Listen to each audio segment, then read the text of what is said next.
This is Bruce Buffer, and this is the moment you've all been waiting for. It's time for the MMA-Holes! Mixed martial a-holes. MMA-Holes, MMA-Holes, MMA-Holes, MMA-Holes, MMA-Holes. You like to be a mixed martial a-hole. MMA-Holes, MMA-Holes, MMA-Holes, MMA-Holes, MMA-Holes. No way. From the Queen Studios of New York, UFC China recap. There is a new champ, and she is Chinese. First time ever. UFC Fight Week Abu Dhabi in full effect. Let's react to the news and all that shit with the MMA.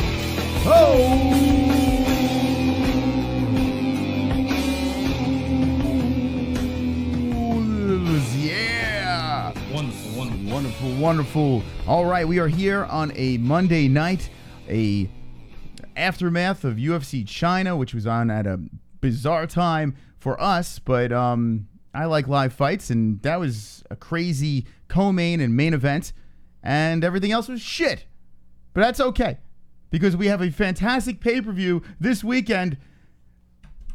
The card's shit. Besides the main event, the co-main event's good, and everything else is kind of like, How are you, Jesse? Wonderful. Thanks for asking, Moss. Wonderful. How are you? I am. Wonderful. Absolutely wonderful. Now, the China card, it really did end with a bang. The co-main event, the main event was crazy. We have the first ever China-born champion, and some people were saying that it is a fix, and I've jumped on the fix train with a fight recently, but this one here, I am not seeing a fix. I see a Brazilian fighter that just got smashed, like legit smashed. I don't know what you think, Jesse. I don't know. Did you get a chance to see the highlights of that fight? Yeah, I didn't get to see the actual fight, but I did see a recap of it, and I'm just along with the rest of everybody else. You know, everybody was kind of shocked at the result of it, and I think I was the same way. But I guess to me, it didn't really have the same effect because being from a different room and hearing a reaction to it, and it's like I already knew what happened before I got to see it myself, you know? So, like, it was a completely different effect to me than it would have been for everybody else who saw it for the first time. Now, to those who are not sure what Jesse's talking about, we did a fight reaction. Jesse got a little ill. It was at a bizarre time for us. It started at 3 a.m. in the morning, and unfortunately, she wasn't able to catch the second half. Didn't miss much when it comes to the card itself, but the co-main and main, a lot of interesting things to talk about with that. First off, we're going to talk about this main event, and we will be talking about Abu Dhabi as well, because Khabib will be fighting Poirier this weekend, and that's great stuff. You know, Poirier is a big underdog in that fight, but we have ways to say maybe you should place your tacos in the favor of the underdog. But with this fight here, okay, it was in China. Weili Zhang, or Zhang Weili, whatever order you would like to say her name. I was not surprised. She was 19-1. She was fighting at home. Jessica Andrade against strikers. I mean, you know, quick, speeded-handed women. Who called it? Someone said something about Andrade, the fact that she was in China, that was going to affect her performance. Henry Solstice called up and said the food and all that stuff. He had a whole number of things. But it's just very interesting to me that he had called that. And I wonder if that was indeed part of the problem. Maybe being in China did in some way impact her ability to perform as well as she would if she was in the States. 100%. They take these champions who haven't had the belt for very long, and they throw them in another country against the hometown fighter over there. And it's almost like they don't want them to be champion for very long. I feel Jessica Andrade, the UFC wasn't sinking their teeth into that. They did want this Weili Zhang to prevail because of the whole new market. I mean, China is massive. And if you think mixed martial arts, you think China, right? So it's insane that it took this long for a China-born champion, and Weili Zhang gets the job done. She ran over Jessica Andrade, like legit first round, just beat the snot out of her super fast. She looked huge. Like, she looked big too, Weili Zhang. Like, her arms look bigger than Andrade. Andrade is a big girl. Well, I'm not tall, but I mean, she's stocky. And Weili Zhang looked like a bodybuilder, just slugging away, and she mutilated her. She melted her. Jessica Andrade folded, and that was it. It was over. Jumped on top of the cage, gets the win, and now we have a Chinese champion. That's that. It is bizarre because a lot of people did not get to see this live. Some people didn't even know it was on because of the time being in China. But the UFC is spreading their seed all over the world, and now welcome China to the championship. Yeah. Wonderful. Welcome, I guess. What do you want me to say? So let's see what the chat has to say about this. Jessica Andrade taking the L. And the first thing I want to know is, do you think it was fixed? I mean, I watched it again, and she got fucked up. Jessica Andrade got fucked up. I mean, I didn't see a dive in any way. But who knows? It's not impossible. It's definitely not impossible. Let's see what the chat says. Father Deacon says Jang got Wang. Sean Hart at Boss Kogar sup. Post Resurrected sup Sean. Boss Kogar says Jang has a lot of knockouts for a chick too. Post Resurrected, Andrade's title reign lasted as long as a commercial break. Danny Daniels fan says you need fuckable looking female champs for me to care about. Drunk Savage, is she love you wrong time? Henry Soul says hometown advantage. James MMA says love you all. Flat Earth Deacon with the laughing face infinite conscious says Savage Mikey Flat Val and H, Boss, Sean, and Pulse. Andrade was lazy, says Val. Wanda French, no. Flat Earth Deacon says, I love you, Jesse. I love you, Flat Earth. Drunk Savage says Infinite with the cheers. Tim Butler, China Girl got it done lickety split. Flat Earth Deacon says, I see Yo-Yo. Danny Daniels fan says, Misha Tate should come back. Val says, hugs. Sean Hart with the cheers. All right, so that is the community speaking up about Weili Zhang. Now, we move on. You know, China is done, and we have a fight week that should be pretty interesting when it comes to the main event. This card will be airing at 2 p.m. over here on the East Coast, and it is in Abu Dhabi. So what does that mean? On the West Coast, we got it at, 11 or 12, the main card? 11 o'clock, 11 a.m., somewhere around there. So, I mean, every time I look at this card, I mean, you're literally trying to sell a pay-per-view for one fight. It has a boxing feel to it. And by a boxing feel, when you think of a boxing card, you think, hey, I'm paying all this money for a pay-per-view for one fight and then a bunch of meh fights underneath. And there are a lot of boxing fights all over the world that are during the day for us. And it's one fight you're paying for and everything else is blah, blah, blah, blah, blah.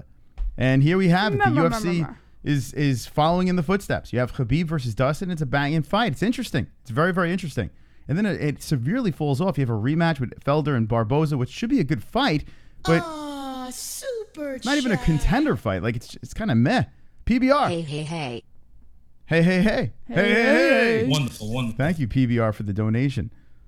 You have Makhachev versus Davi Ramos. Makhachev been in the UFC for a little bit. Young 27-year-old.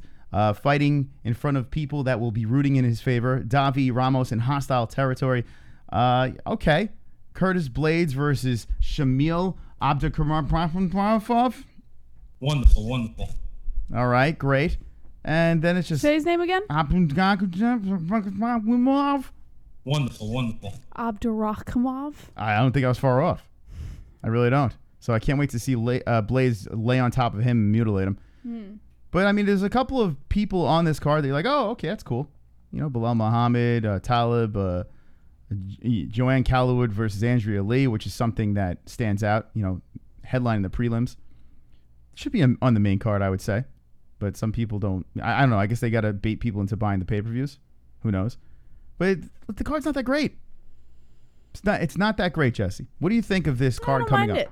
No? You got Curtis Blades on there. The co-main's pretty good. I'm not horrified at seeing Joanne Calderwood versus Andrea Lee because even though I hate WMMA, I think, like you said, maybe it's just like a way to gear people in because they're two recognizable faces. But overall, I'm not horrified with the card. Like, I've seen worse. It's pretty bad. Nah. It's bad, Jesse. Let's be honest. If you take off a Nurmagomedov and Poirier off of this card, it's a meh fight night.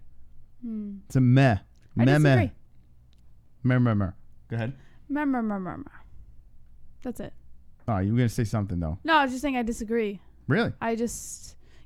Listen, I think especially having the Russian dynamic on the card, I think it makes for an excellent card as well because we've seen it before. Like, Russian fighters are a whole different breed of fighting, and I find it very fascinating to watch. So to me, it's entertaining. If I was an MMA fan that kind of just casually watched, oh, cool, Khabib's fighting, that's cool, I would pretty much say, all right, let me stop what I'm doing for 45 minutes to an hour, find a pirated stream of the main event, and then go back to my business. I would not put time aside to spend $70 on this pay-per-view in any way. Now, I think this is for the hardcore fans, to be honest. Other than Nurmagomedov and Poirier, I can't see a casual fan at 2 in the afternoon saying, hey, let me drop $70 on this. I just don't get it.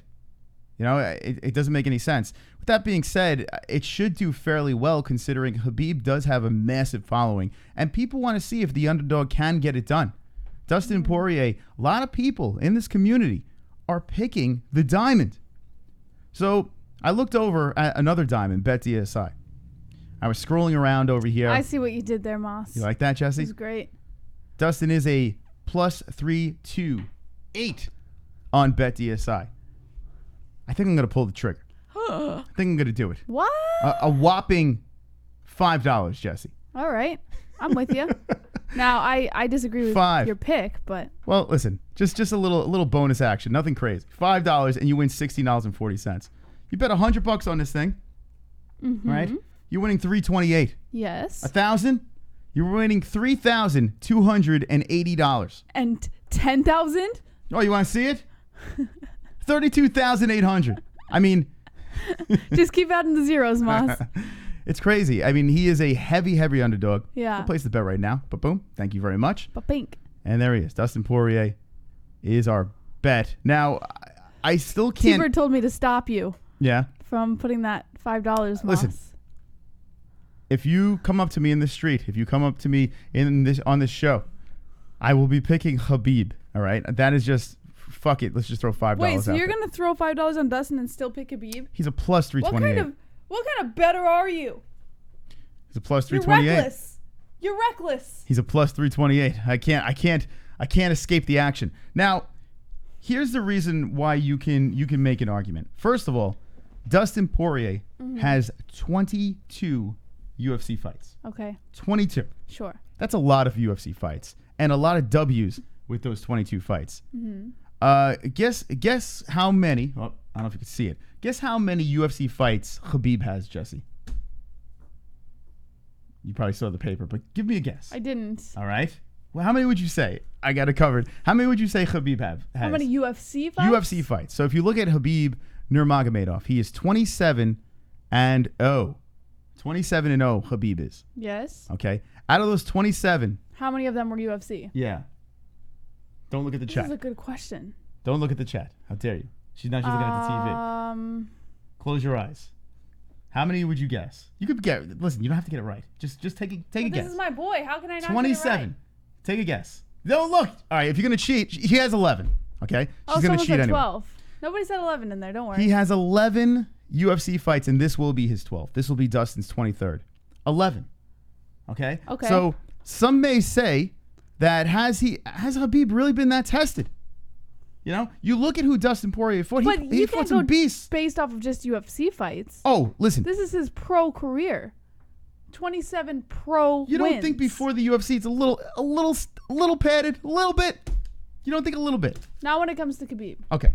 No, because oh my God. Like I said before, I believe that Russian fighters are a completely different breed of fighting. We've seen it. Like from the moment that they can walk, those kids are like practically bred to be an excellent fighter. I don't think it's padded. I think he's just fucking good. In no We've way. seen it. We've seen him in the cage. He's amazing. Like, The guy is very how good, can you yes. question? In no way am I discrediting his toughness. But what I'm saying is, as a UFC fighter with 11 fights under his belt, right? You would think with 27-0, you would think, you know what, maybe he does. And Khabib, you think he's been around for a while now. You would think he would have more than 11 fights in the UFC. You would think. Right. No, I right? get where you're coming from, and I think it's a logical argument for anybody else. I think for Khabib, I disagree. I think he's genuinely an excellent fighter, and 11 fights or not, his whole pro career is undefeated, and I don't think that they would have padded Khabib's stats. I can see how you could make that argument for a couple of other fighters, but not Khabib. How I make people sick with Conor McGregor, I feel you make people sick with Khabib. I don't care. Okay, no, I'm just saying. I'm just throwing that out Listen, there. I've been very honest. Like, even if it's a fighter I like, if You're biased. No, I'm not. I can be biased when it comes to the actual fights happening when I'm watching them. Yes, my commentary can be biased, but I've been very honest. Like, even with Darren Till, if they fuck up, I'll be honest about it. You know, I don't ignore the fact that they can be assholes. But when it comes to his career, I'm going to ride that ship all fucking day. I think he has deserved the record that he has. I think he's a phenomenal fighter, and I have no question about it. All right, Like- so Khabib fighting out of AKA. He's training with Mr. Cormier. Brought his boys over there, and he's at a good gym, for sure. He beat Conor McGregor. He finished Conor McGregor, shut him up, made him tap. Then before that, beat an ally, Quinta, who took it. He was supposed to fight a 3-round fight. This man just jumped in there, a fill-in. And honestly, I don't think it was really fair to even throw this in the mix as one of his big wins, right? Edson Barboza, he mauled him. And Edson's he's a legitimate fighter, but he's pretty one-dimensional. I know he's got the BJJ, but Edson's a striker, right? And what did Khabib do? He took him down and he mutilated him. Michael Johnson gave him a little trouble on the feet, and then Khabib finished him. Michael Johnson is another 145er. Darryl Horcher, the ground and pound, gets it done. Okay, cool. Who the fuck is that guy? RDA is someone that stands out. And now on this list, I think this might have been his best win. I mean, RDA and Conor, like I said before, are the two toughest I would go with. But RDA is a badass. He's a beast, goes up to 170, is very competitive. Pat Healy, okay, whatever. Trujillo, okay, whatever. Thiago Tavares, whatever. Tebow, a lot of people say he lost that fight. But if you look at the people that he fought over there, okay, there were a handful of decent fighters. Mm-hmm. But I don't know. You can really make a good argument. I think that you'll never fully be on board with the potential in Khabib. That is not what's happening here. What's happening here is this. I am picking Khabib in this fight, okay? I am picking Khabib. I put money on Dustin because of the numbers, right? Yeah. But I'm writing things down here, and I'm looking at these stats, and I'm saying to myself, why are people saying that Dustin's going to win? In every fight that there's a heavy underdog, people always want to say, I got the underdog. This way they can say, I told you. I told you, I told you, I told you. People do that. We see that all the time doing this channel. For 3 years, people are like, I told you. Some people just pick the under all the time, right? In this case, I'm looking at it and I'm like, maybe there's a case for this. Maybe Dustin Poirier actually has a shot. Now, there's a couple of things that stand out that make me a little nervous about picking Poirier. Two of them, Khabib beat the guys that beat Dustin. Finished the guys that beat Dustin. Michael Johnson, Conor McGregor. So I look at that and I'm like, well, I mean, Khabib smoked your boys. Why should I think that Dustin's going to be the kryptonite to you? It doesn't make any sense. But when you look at Dustin Poirier's record, you see a hell of a lot of green. He's on a 1, 2, 3, 4, 5 fight win streak. Okay, not as much as Khabib, of course, but a 5-fight win streak against Max Holloway, who is arguably the greatest 145er of all time. Eddie Alvarez, former champion. So you got two champions right there. Justin Gaethje, beast mode, finished him. Anthony Pettis, former champion. Jim Miller, tough as nails. Here's the Michael Johnson fight. Okay, got knocked out in the first round. The Anthony Pettis fight was a doctor stoppage, was it not? Yes. So can you really use that argument? He fucking mutilated him. Mm-hmm. DP mutilated. Do you remember how Anthony Pettis' face was? It was carved up. Yeah, Poirier fucked him up. Michael Johnson, this fight over here. Okay. Now, this shocked the fuck out of me. I did a live reaction to this way back when. What was this? 2016. Okay. Michael Johnson, first round, knocks P-Head out. So P-Head has the soft spot on his face, like Conor said. Then before that, Mean Bobby Green, Joe Duffy, Yancy Medeiros. I mean, these are decent fighters. other than the champions that he beat, decent fighters. Okay? Before that, Conor McGregor as another one. The thing that scares me is what's Dustin Poirier's weakness? His face, his head, his soft pea head, right? Those are the 2 L's that he has. If he gets clipped, he's done. It's just fascinating to me because, and you used to say like, oh, I don't believe in MMA math, but then you'll use it. And if we were going to use MMA math in this particular situation, Poirier taking a loss to Conor, who took a loss to Khabib. You're missing my whole point. My whole point is this. Michael Johnson and Conor McGregor knocked out Poirier. That's how they beat him. Khabib cannot knock out Poirier on the feet. Khabib has to drag him down. So the key is this. You look at the gym, ATT. You look at AKA. ATT has been on fire. If anyone could make the game plan, it is American Top Team. Who fights for American Top Team? With American Top Team? Dustin Poirier. Okay? So now if you take away the knockout thing, I mean, who is Khabib knocked out on the feet? Nobody. Nobody. So, ladies and gentlemen, boys and girls, the only way Khabib could beat Dustin is to finish him on the ground, right? What if he has the game plan?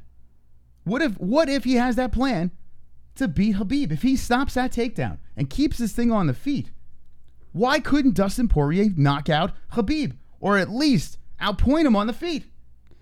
I feel that we've seen a lot of improvement in Khabib's striking, especially as of late. We saw it in his last fight too. So, and we saw it in the Ali Iaquinta fight when he was toying with Iaquinta a little bit. He realized he had won the first couple of rounds and was like, okay, let's play with this on the feet a little bit, kind of get some of that striking in. And we saw a little bit of an improvement with Khabib's striking. So even though you say there's no knockouts on Khabib's record right now, it's not impossible for Khabib to knock out Dustin Poirier. Just because we haven't seen it yet doesn't mean that it can't happen. Khabib does look a little bit better on the feet. I'll give you that. As of late, he has looked better. Yeah. But looking better does not mean he looks good. He is not a good striker. He is a brawling, like hands down, I agree. whipping he belongs jabs on the ground. But I'm not. But my point is even though we see where he's most comfortable, it's not impossible for him to show a better ability than what we've seen in the past on the feet. Dustin Poirier, the only way he loses is getting knocked out. The only way Khabib can beat Dustin Poirier is the ground and pound, keeping him on his back. I don't know. Now, I am picking Khabib. I am. But I am starting to change my opinion. As I look at the stats and the facts, there is a little bit of hope for Dustin P-Head Poirier. And that's what makes this fight interesting. To me, at least. Okay. Let's see what the chat has to say about this. Dr. Nate says way more improvement in Dustin's stand-up, though. Batgirl coming in. Jesse, you rock. Jesse, you rock, Jess. You rock, Batgirl. Wonderful, wonderful. All right, there's Batgirl with a donation. Thank you. Jose Rodriguez says classic God versus Allah. Sean Hart, but late rounds when fighters are sweaty, Khabib don't go for legs as much. CJ says Diamond champ. Val says Moss. No. King K says if you can't KO Dustin, you won't win. He's chinny, but other than that, he's good everywhere and he bangs with a squared stance. Good for takedown defense, and his power carries when Khabib slows in the fourth. Andrew Mitchell says fat hog leg cock. Whatever that means. Moss is right on this one, says SDMF Anthony. Alex Lovell says Dustin Diamond P-Head Poirier. K-Dub says DP is also slick on the ground. He submitted Holloway, which isn't easy. Ortega couldn't even take him down. Val is smiling in the chat. Van Shipman says faggot. Cody Gunnell says Khabib all day unless you smoke meth. Joseph Edrick, don't throw rocks at nuns. You know what? That's a good point. Now, they are fighting in Abu Dhabi, and there is going to be a massive Khabib following over there. Yes. We were watching the UFC countdown, and Dustin Poirier is getting a warm welcome, and they seem like they're very nice over there in Abu Dhabi. You show up, or Dubai, you show up, and they're just like open arms. They're celebrating your entrance. But when it comes down to that fight, that crowd is going to be roaring in favor of Khabib, and rightfully so. So he has the home field advantage. That right there can play a part, too. Yes. The nerves for Dustin Poirier, it's got to be insane. I will say, I watched in fact, you watched it with me, the UFC 242 countdown, the one that we had just finished watching, and Poirier said when he had arrived in Abu Dhabi, I'll tell you in a minute. Super chat. Batgirl.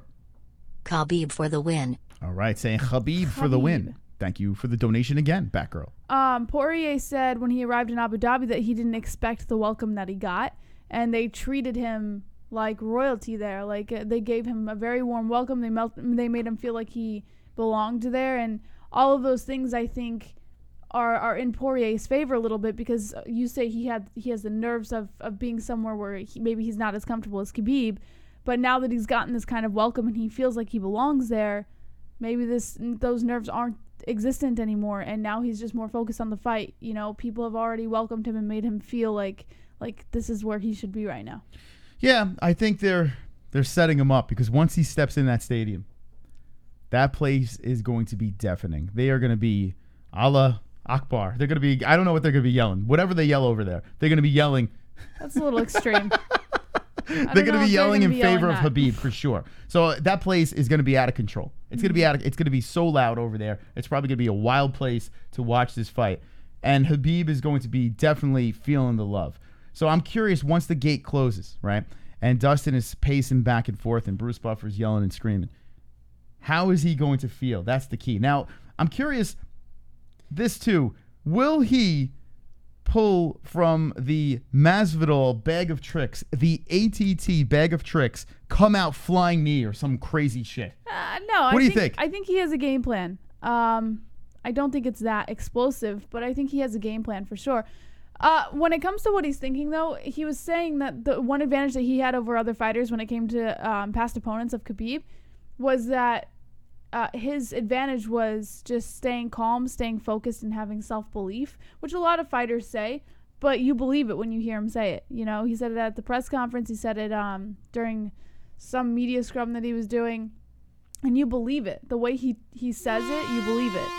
All right. You can't stop the Siberian Express. Choo-choo, motherfuckers. We got Kevin from Chicago coming in. Gay black lesbian on Twitter bashing Khabib because his people don't tolerate homosexuals. Typical talking point for Khabib haters is Kodar of gay oppression blah blah. We could learn from Khabib's culture, we'd have no homosexuals, pedophiles, and trannies. Wow. Sounds like real bad. I think I've heard that there's I thought it was a troll, but a lady on Twitter who is a lady who's posing as a homosexual African American who was like blasting things, but everyone was saying it was a troll. It was some guy that keeps pretending to be a girl. Wait, what are you trying to say? He's talking about someone on Twitter. But what are you saying? That's what I'm familiar with it. I've heard of it. Okay, so she's but trolling. I don't know if How's it's she the same. trolling again? I don't know if it's the same one. I just know that there is an MMA fan who's a guy who's posing as a girl. Okay. And like trolling all of the MMA fans on Twitter. And what's she saying? Or just like stupid shit. Like just really stupid. I'll show you after the.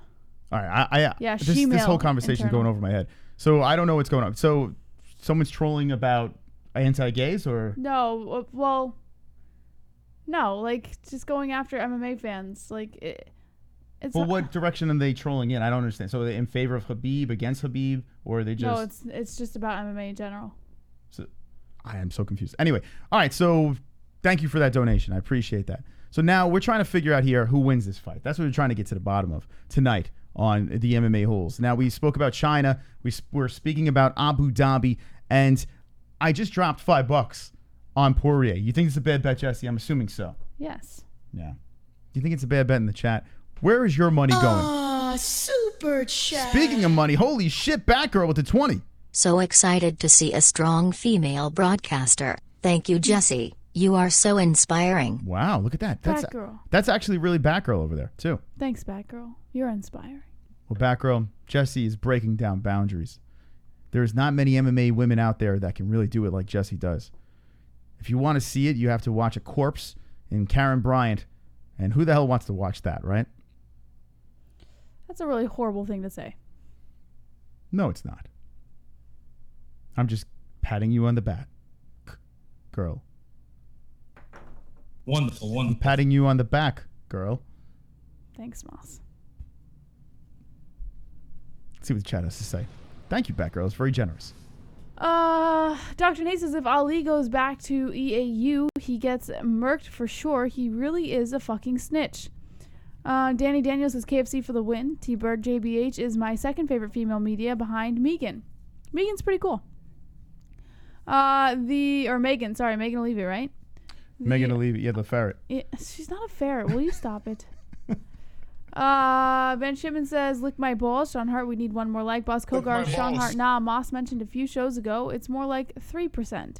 Tim Butler says, Mama looks a little pissed, Moss. Mama looks a little... My mom?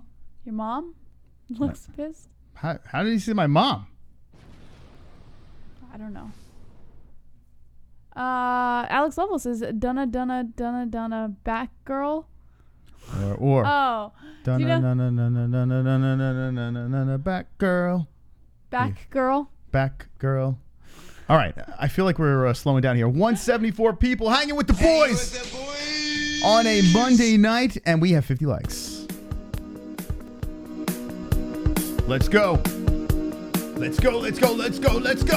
I've got 50 likes. You've got 50 likes. We've got 50 likes. MMA-Holes 50 likes. I've got 50 likes. You've got 50 likes. We've got 50 likes. MMA-Holes 50 likes. I've got 50 likes. You've got 50 likes. We've got 50 likes. MMA-Holes 50 likes. The dislikes can choke on a dick. There we go. I almost got you, Moss.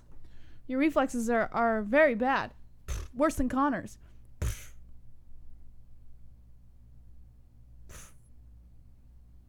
So how hard are you going to be sucking Khabib's dick this Saturday? I'm definitely going to be rooting for Khabib. You're gonna be going hard. I'm not ashamed of it though. Yeah. I genuinely feel he's he's one of my favorite fighters. How could you, if you have a favorite fighter, of course you're going to be biased, you know?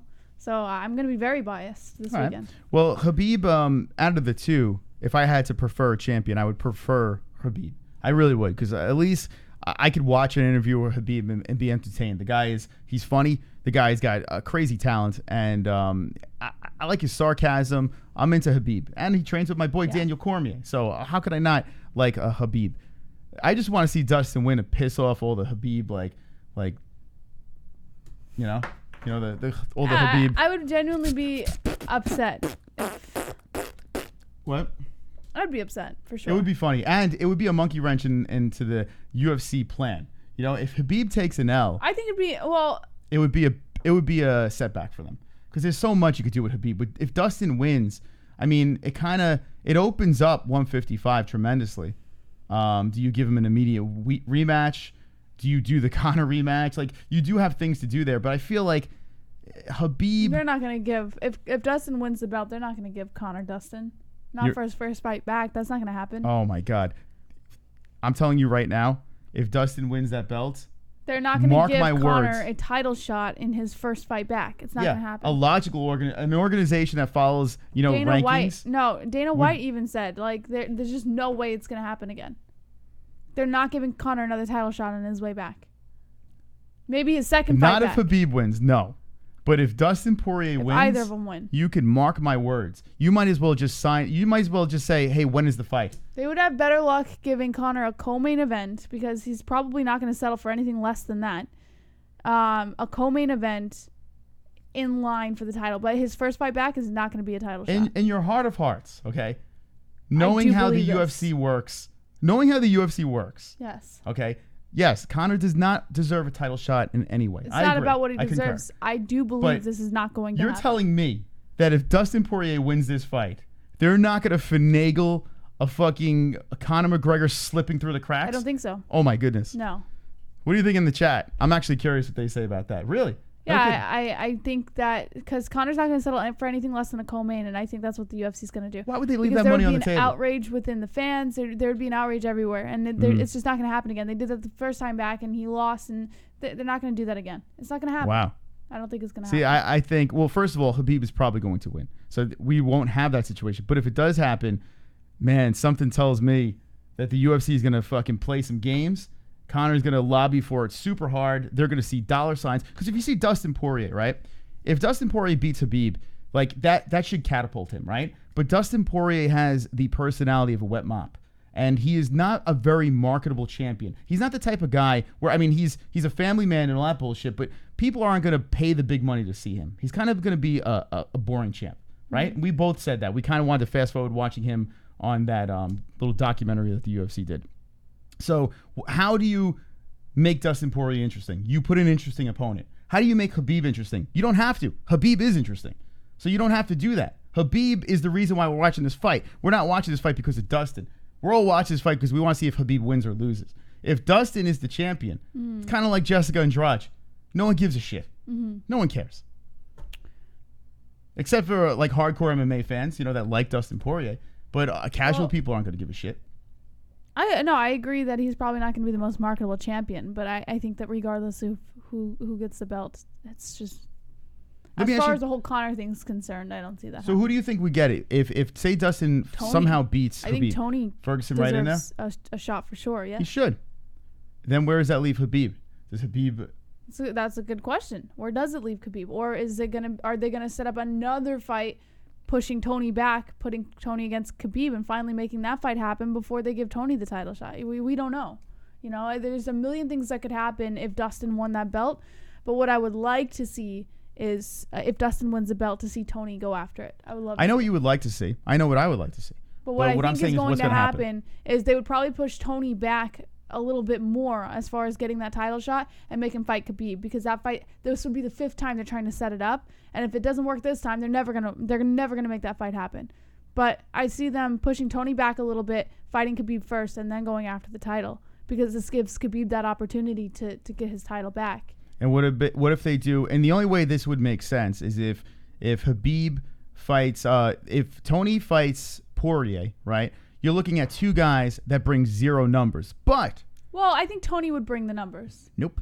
He hasn't done it yet. So, yes, he has more of a fan base now, yes. And Tony's a fucking badass. I still think he's the best 155er out there. Yeah. Okay? But if you put a banging co-main event underneath Khabib Conor, rematch off of a Khabib loss, now you're talking, that's the only way you can make that possible. For Tony Poirier. Yeah. Then it could happen. Yeah, I could see that happening. And it would be a co-main, so it's not like they're giving Conor a title shot. So yeah, I could see that faster than I would see them handing Conor a title shot. That makes sense. And I believe, honestly, I don't even want to see Conor fight Khabib again. I want to see Conor get a more tune-up fight on his way back. That's what I would like to see. As a Conor fan, I would like to see that. But I have this weird feeling that if P-Head wins, where the contracts will be signed within. First of all, Poirier is going to want to get paid, and Poirier is going to want to run it back because he wants to take back that L. So not only does he get to run it back, but he gets to get paid big time. Yeah. The UFC is going to get fucking a boatload of money. It would be insane, and a chance to make Dopia the champ again. Yeah. That's a big deal. So it would be interesting. Let's see what the chat has to say about this. I saw something King K said real quick. He said someone is going to pull out this week and Tony will fill in. He is there on weight and will weigh in. So, which is very interesting. I think that's fake news because he's not on standby. No, but it's interesting to think about. Think about if someone pulls out and Tony fills in. He's not on standby. Regardless, I'm just saying, let's just theoretically speaking. That's interesting, no? No, because he's not on standby. So it's not even... You're killing me. Are you able to pull yourself out of realism and put yourself in a theoretical perspective right now? That's like saying that sand is real. That's not happening. Tony Ferguson walks around super heavy. He's not coming in. He's not on standby. There's no one on standby right now. What you would have to do is pick a 145er to come up. Okay. I'm not saying Ferguson's on standby. I'm saying it's fascinating to think about if someone were to pull out of that event and Tony Ferguson filled in. You know what's fascinating to think about too? The fucking Easter Bunny hopping across the background over here, because that's not happening. Anyway. And spoiler alert, both of them are fake. Both of them are fake news. Shout out to the people in the hurricane. Hopefully everyone is wonderful, wonderful, and safe. Wonderful, wonderful. And let's see what the chat has to say. T-Bird says Diaz McGregor 3 Poirier Ferguson winners fight for the belt. Bro, what if Connor's on standby? It's a good question. Ooh. King K says Tony is on standby. It was reported by MMA journalists. Wait, you mean to tell me MMA journalists, the infamous MMA journalists, which MMA journalist reported that? Can someone help me out? Lara says Khabib wins all day. Khabib wins all day, guys. You guys come he is the best. You guys come on, he is the best. See, I think people are misunderstanding what I'm saying here. I think people are half retarded. I'm picking Khabib. I'm picking Khabib in this fight. I put money on Poirier because he's a heavy underdog. Well, they're just supporting their guy, you know. Yeah. I'm picking Khabib. She's picking up Khabib. So maybe you're talking to the chat over here, but we're picking Khabib in this fight. I'm trying to look at the other side of things here. Basically playing devil's advocate because there are a lot of people picking Dustin. And I'm like, how are they? Is it because of the odds? Like, is it because it's so lopsided? Are there people that just can't stand Khabib? What is the reason? King K says MMA Baller reported it, by the way. Who the fuck is that guy? Not familiar with MMA Baller. But thank you. Greg Blaze says bold pick. Yeah, I mean, like seriously. He's 27-0. He's 27. Of course, we've got to be on crack if we didn't pick Khabib. Got to be on crack. I like playing the devil's advocate. I like going the other direction and picking the under because it makes me look like a genius if he hits, right? But in this situation, in Abu Dhabi, I just don't see it happening. There are ways that it can. I mean, it's one thing. So why do you bet the unders then if you pick the over? Because I could react autistically if they win. I did this in the co-main event of UFC China, right? UFC China happened this weekend. I put 2 bets in on both underdogs. I did Weili Zhang, who I thought it was ridiculous. I said this whole week, it was ridiculous that she's the underdog. And boom, money in the bank. Thank you, Jessica Andrade, for sucking. This fight over here, right before the card got started, I threw it on Lee because I just like Lee. He was a major underdog. He was it says plus 205, but he was like a 271 or some shit like that before the fight started on BetDSI. I went over there, I dropped some money because I'm like, man, this guy is fighting a beast that's never been finished from Brazil. And what happened? He was losing the fight. It was a close fight, but he was losing in the 3rd round. And with 10 seconds left, he knocked the motherfucker out. That's what's happening with this fight too. Ross Ritchie wants to know, who do you use to bet? Come on, friends. I mean, that's a crazy question. We're going to help you out right now. Just because you're not in Vegas doesn't mean you can't bet on MMA and UFC. BetDSI offers online wagering and has been paying winners for 20 years. Use the link in the description with promo code MMA-Hole, all one word, for up to 100% bonus match as well as $25 as a welcome bonus today. BetDSI also offers betting options for everything including NFL, NCAA football, NBA, NHL, UFC, and all their major sports, politics, reality TV, esports, virtually everything. We played there ourselves and recommend BetDSI if you want to add some excitement to the fights or any other sports you are watching. Once again, go to BetDSI with the link in the description below using promo code MMA-Hole, all one word, and get a limited time 100% bonus offer as well as $25 welcome bonus to make some extra cash on the sports you know and love. It's only a game until you bet it at BetDSI. Listen, you may not agree with us, but we put money on Dustin Poirier, who is a big underdog, and a lot of people are picking this guy. I don't know if it's the best pick in the world, but we dropped some cash. He's a plus 328, for God's sakes. A plus 328. So if you're feeling lucky, link in the description. We have a promo code MMA-Hole. Get double bonus money. Go check it out. And just throw it. Or if you just are a gambling man or a lady and you just want to have some action on the fight card that's kind of meh, well, go to BetDSI. Let's play a word from our other sponsor over here, Jesse. Oh, yes. Timeless CBD sees a gap in the industry between quality and affordability. This is a CBD company that strives to make top-notch products at prices people can afford.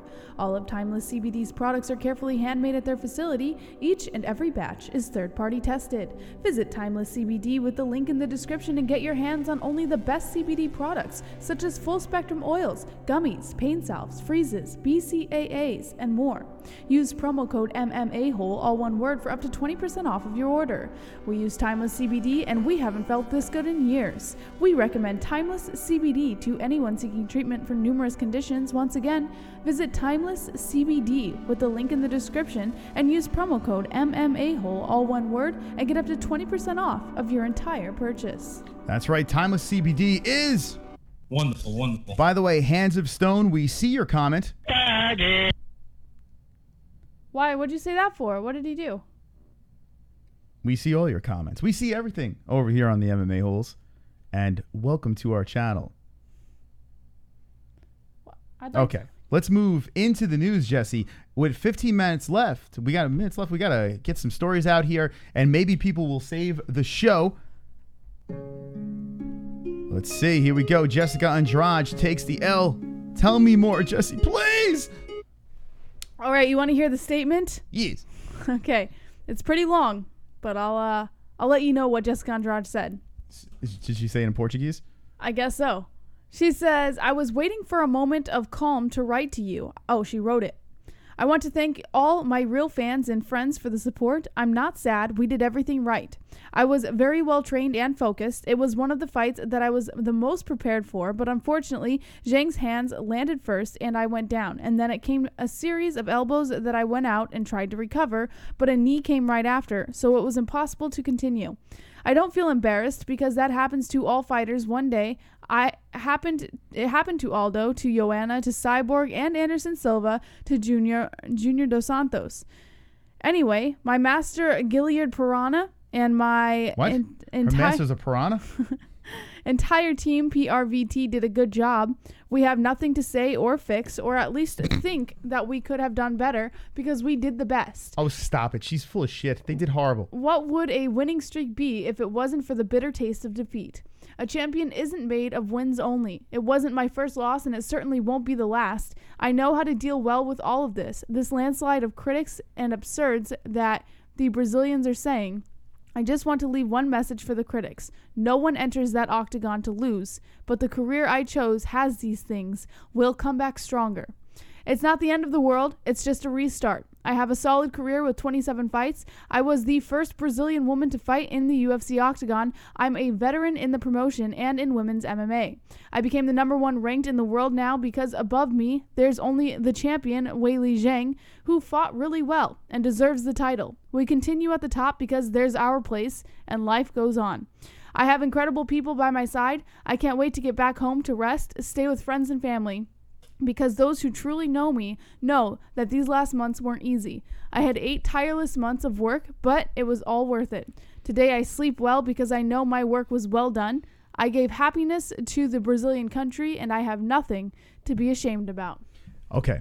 Weili Zhang, unless you live under a rock, she is now the new champion, beating Jessica Andrade, first Chinese champion to get it done, Chinese-born champion to get it done. And does this mean, Jesse, that we have a clear path for the Boogie Woman to get back into the picture? You know what? So I was looking a little bit into the news today, and someone had interviewed Joanna Jędrzejczyk. I think she was doing a live stream or something, and a fan had asked her about Weili Zhang, and she kind of like weaved around the question. She didn't really answer it. She was just kind of like talking about how she's focused and she's ready to fight, and she didn't even watch the Andrade versus Zhang fight apparently, and she easily dodged any conversation about her versus Zhang. So I actually don't know how interested she is in fighting Zhang. Dana White said that nobody wanted to take the fight with Zhang except for Andrade. So I don't know at this point. I would have thought Joanna would have jumped all over this, but she's been dodging it. So I don't know.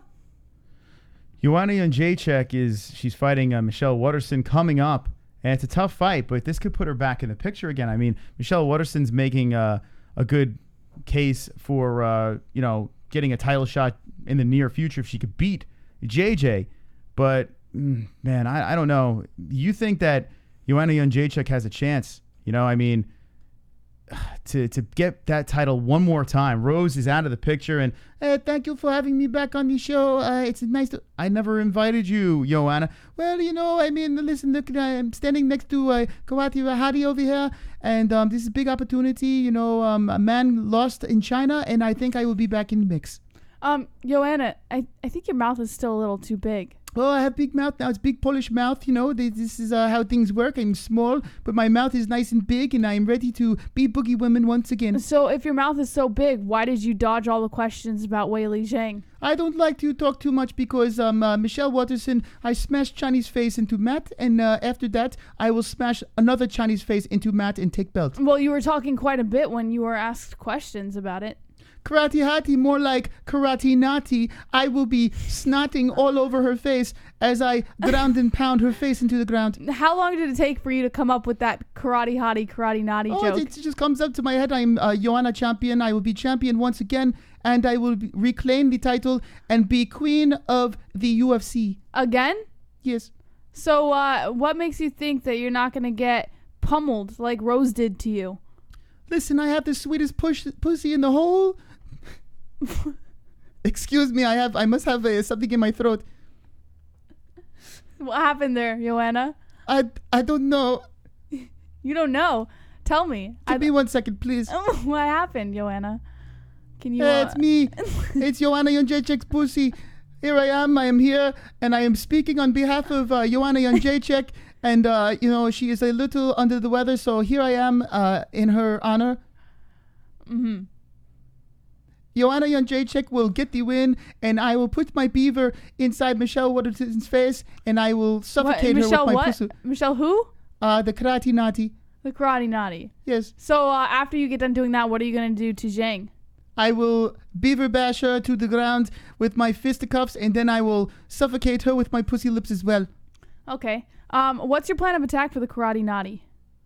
Oh, very simple. I will spread the lips of my pussy. I will wrap it around her naughty face, and I will suffocate her. Her little daughter will jump in cage, and then I will suffocate her as well. Why would you go after her daughter? Well, she's annoying as fuck. Well, that's a horrible thing to say, Joanna. No, this is her pussy. So, are you concerned about Karate Nati's the fact that she's such a well-rounded fighter? I mean, it's well-rounded. My pussy's well-rounded. Take a look. Take a gander. It doesn't look like it to me. Oh, it's very well-rounded. No, it looks very... Anyway, Jesse, I got to go. My pussy Wait, is Joanna, wet. don't go! It looks very angular. Okay. Wonderful. Goodbye, all right. Joanna. See you later, Joanna. Jesus. We haven't spoken to Joanna Champion in a while. Yeah. Anyway. I mean, what do you think? You think Joanna has, if she could beat Michelle Watterson, which is not a layup, but I think she has the goods to get it done. Do you think she is next in line? Do you think she jumps back over? I don't know. Like I said, based on how she was talking about it, she wasn't very interested in exploring that area yet. So.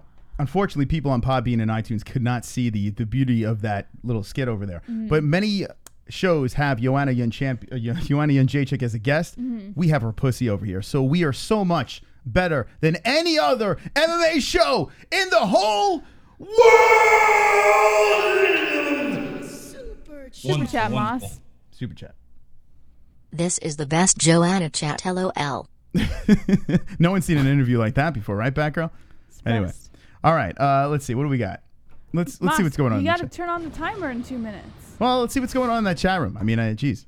Well, okay. Sean Hart says, great lip service, Moss. Post-resurrected, yeah, we got Joanna Clam. And he says, talking pussies. Zoltan Bodze says, wonderful. Wonderful. Alex Level says, holy hell, it's Batgirl. Batgirl. Someone needs to make the Batgirl account. Danny Daniels fan says, let's get the timer going. Alex Level, I mean Batgirl. Dragon Muff Joanna says, King KNH. I posted that G tweet on the website. All right, so we're going to check that out in a second. We have a couple of minutes before we start this clock over here to save the show. And how that works is this. Yeah. With 5 minutes left in the show, whatever donation that comes in that says save the show, that amount, we put that much more time on the clock. So if there's a $20 donation, 20 more minutes, $5 donation, 5 more minutes, and we're going to start that clock really soon. I want to take some phone calls tonight. What? Yeah, man, I want to talk about Abu Dhabi, Khabib, Dustin. I want to know, from my Khabib fans, my Dustin fans, I want to know if the Chinese champion will hold on to the belt for a long period of time. What'd you think about China? Were you up for that? Anything that is on your mind. We have plenty of news stories, Jesse, to get to tonight on the MMA Holes. And we're about to start that clock really quick. Jesse, real quick, before we do that, all right, I just have to give a shout out to my buddies at Real Bearded Men. 15% off. Promo code MMA Hole. Link in the description. Fix that beard. It doesn't look good. I'm talking to you over there. Just fix it. Trim it. Brush it. Put some product. Do something with that thing. It's terrible. And you over there, your husband's beard sucks. You got to fix that thing up. Link in the description. Let's start the clock over here, Jesse. Yeah. Woo! Woo! The clock has begun. It's up to you, MMA Holes, to save this show. You know what to do. Drop the donation, say save the show, and be a hero. Wonderful. All right, Jesse, let's get into this story over here. Okay. Which is pretty interesting. What do we got? So this is probably a big conversation piece. Do you want to... All right, we'll get into it. According to BJPen.com, UFC parent company paid Pride CEO $10 million to leave MMA. I was shocked when I saw it. I'm like, what? $10 million? Yes. Documents unearthed in the antitrust lawsuit against the UFC's parent company, Zuffa, have revealed that Pride CEO Nobuyuki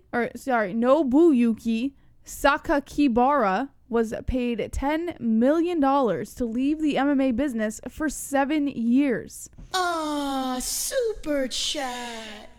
Batgirl with the save the show. More stellar interviews, please, by Jesse. #Salves Show. Yes! We're going Wonderful, 5 more wonderful. minutes. Thank you, Batgirl. All right, so we add 5 more minutes. When this thing is done, is anyone else interested in saving the show? You can join in with Batgirl. Thank you. Batgirl's been killing it tonight. Zuffa acquired its longtime rival Pride Fighting Championships, or PFC, on March 27th, 2007. Part of the acquisition included a non-compete clause for the Japanese CEO, preventing him from operating in the MMA space for 7 years for $10 million. Once the contract expired, Sakakibara... Oh, pervert time! Yeah! Here we go! Boobies! Hey, I can see your underwear. Put your boobies in the air. Flapping like I just don't care. Can I lick your pubic hair? Snap a picture, time to share. Took my meat vision impaired. Filthy mind, I need a prayer. Pervert cameraman, beware. Pervert cameraman, show them tits. Pervert cameraman, $10 tip. Yeah! Pervert cameraman, Ariani Celeste. pervert cameraman, show them breasts. Boobies. Roberto like a beast. Save the show. Yeah, Now baby. we're at 15. 15 more minutes on the clock. You're wonderful, wonderful. Wonderful, 2 minutes and 35 seconds left. Kevin from Chicago coming in. Can't stop the Siberian Express. Choo-choo, motherfuckers. And what does Kevin have to say? Kane, Rockhold DC. Is Khabib next aka fighter getting retired? We shall see. Save the show, I did part. There you go. Thank you, Kevin. And that's 17. 17 more minutes. Wonderful, wonderful. Wonderful. I tell you what. I hope, well, we can open up some phone lines with 17 minutes. And if you want to extend it more, go for it. 2 more minutes on the clock. AKA, I mean, taking a little bit of a hit lately. Might happen this weekend. Might happen. In Abu Dhabi. What do you mean taking a hit? Rockhold, DC, Cain 2 Velasquez. people, 3. Cain Velasquez isn't even in the UFC anymore. Cain Velasquez took a major dump on his career with Ngannou. Well, Cain Velasquez shouldn't have come back in the first place, so I wouldn't really qualify that one. And now he's in wrestling. And why is Cain Velasquez always injured? Because AKA training him like an idiot. We've seen him train. I blame AKA. And Khabib might be the next in line. Oh, stop Dustin it. Poirier might put the nail in the coffin. You better for knock AKA. on wood, Mom. No one's going to want to train over there after this weekend.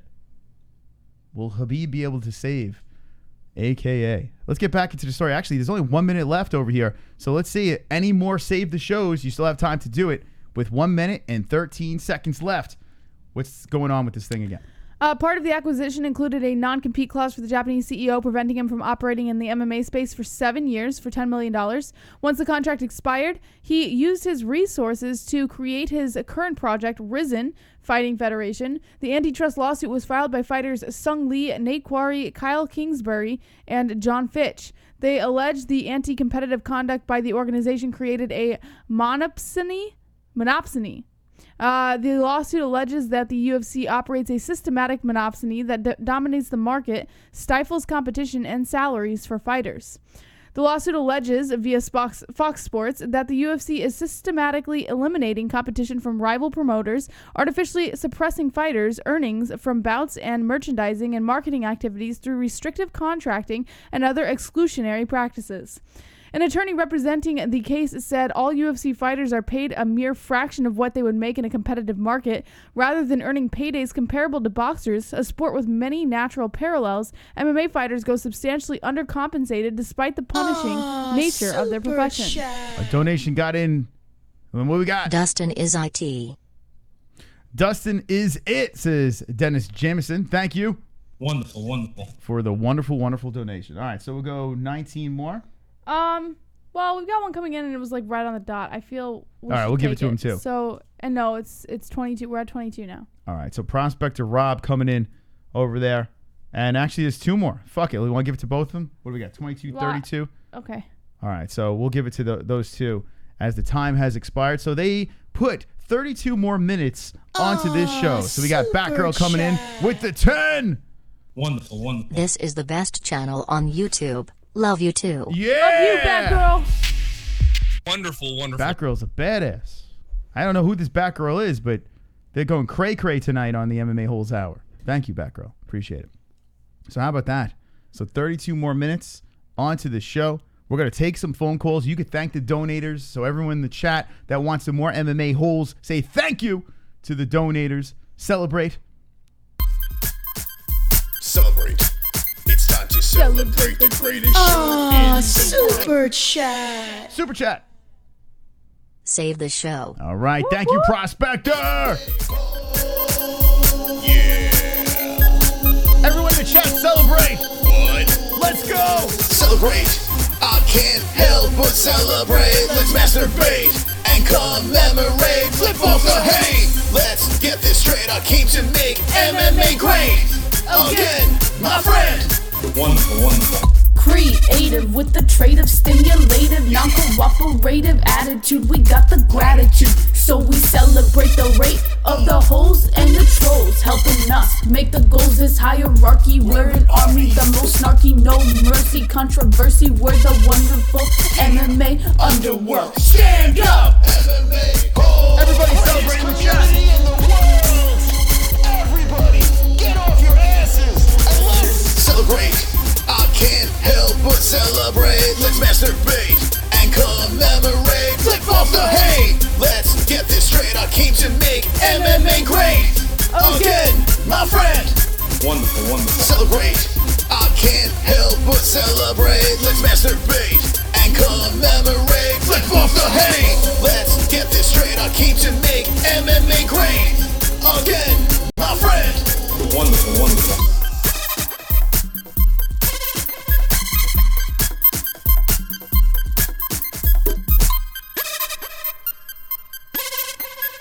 Moss, where did I have a very valid question for you. Yes. Where did you learn your epic dance moves? Listen, I mean, I can't give away all my secrets. I'd love to know where all of that comes from.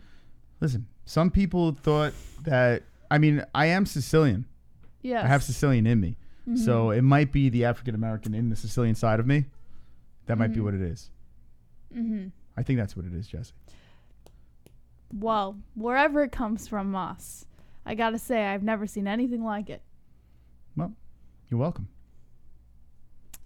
Wonderful. The phone lines are open at 516-522-0267.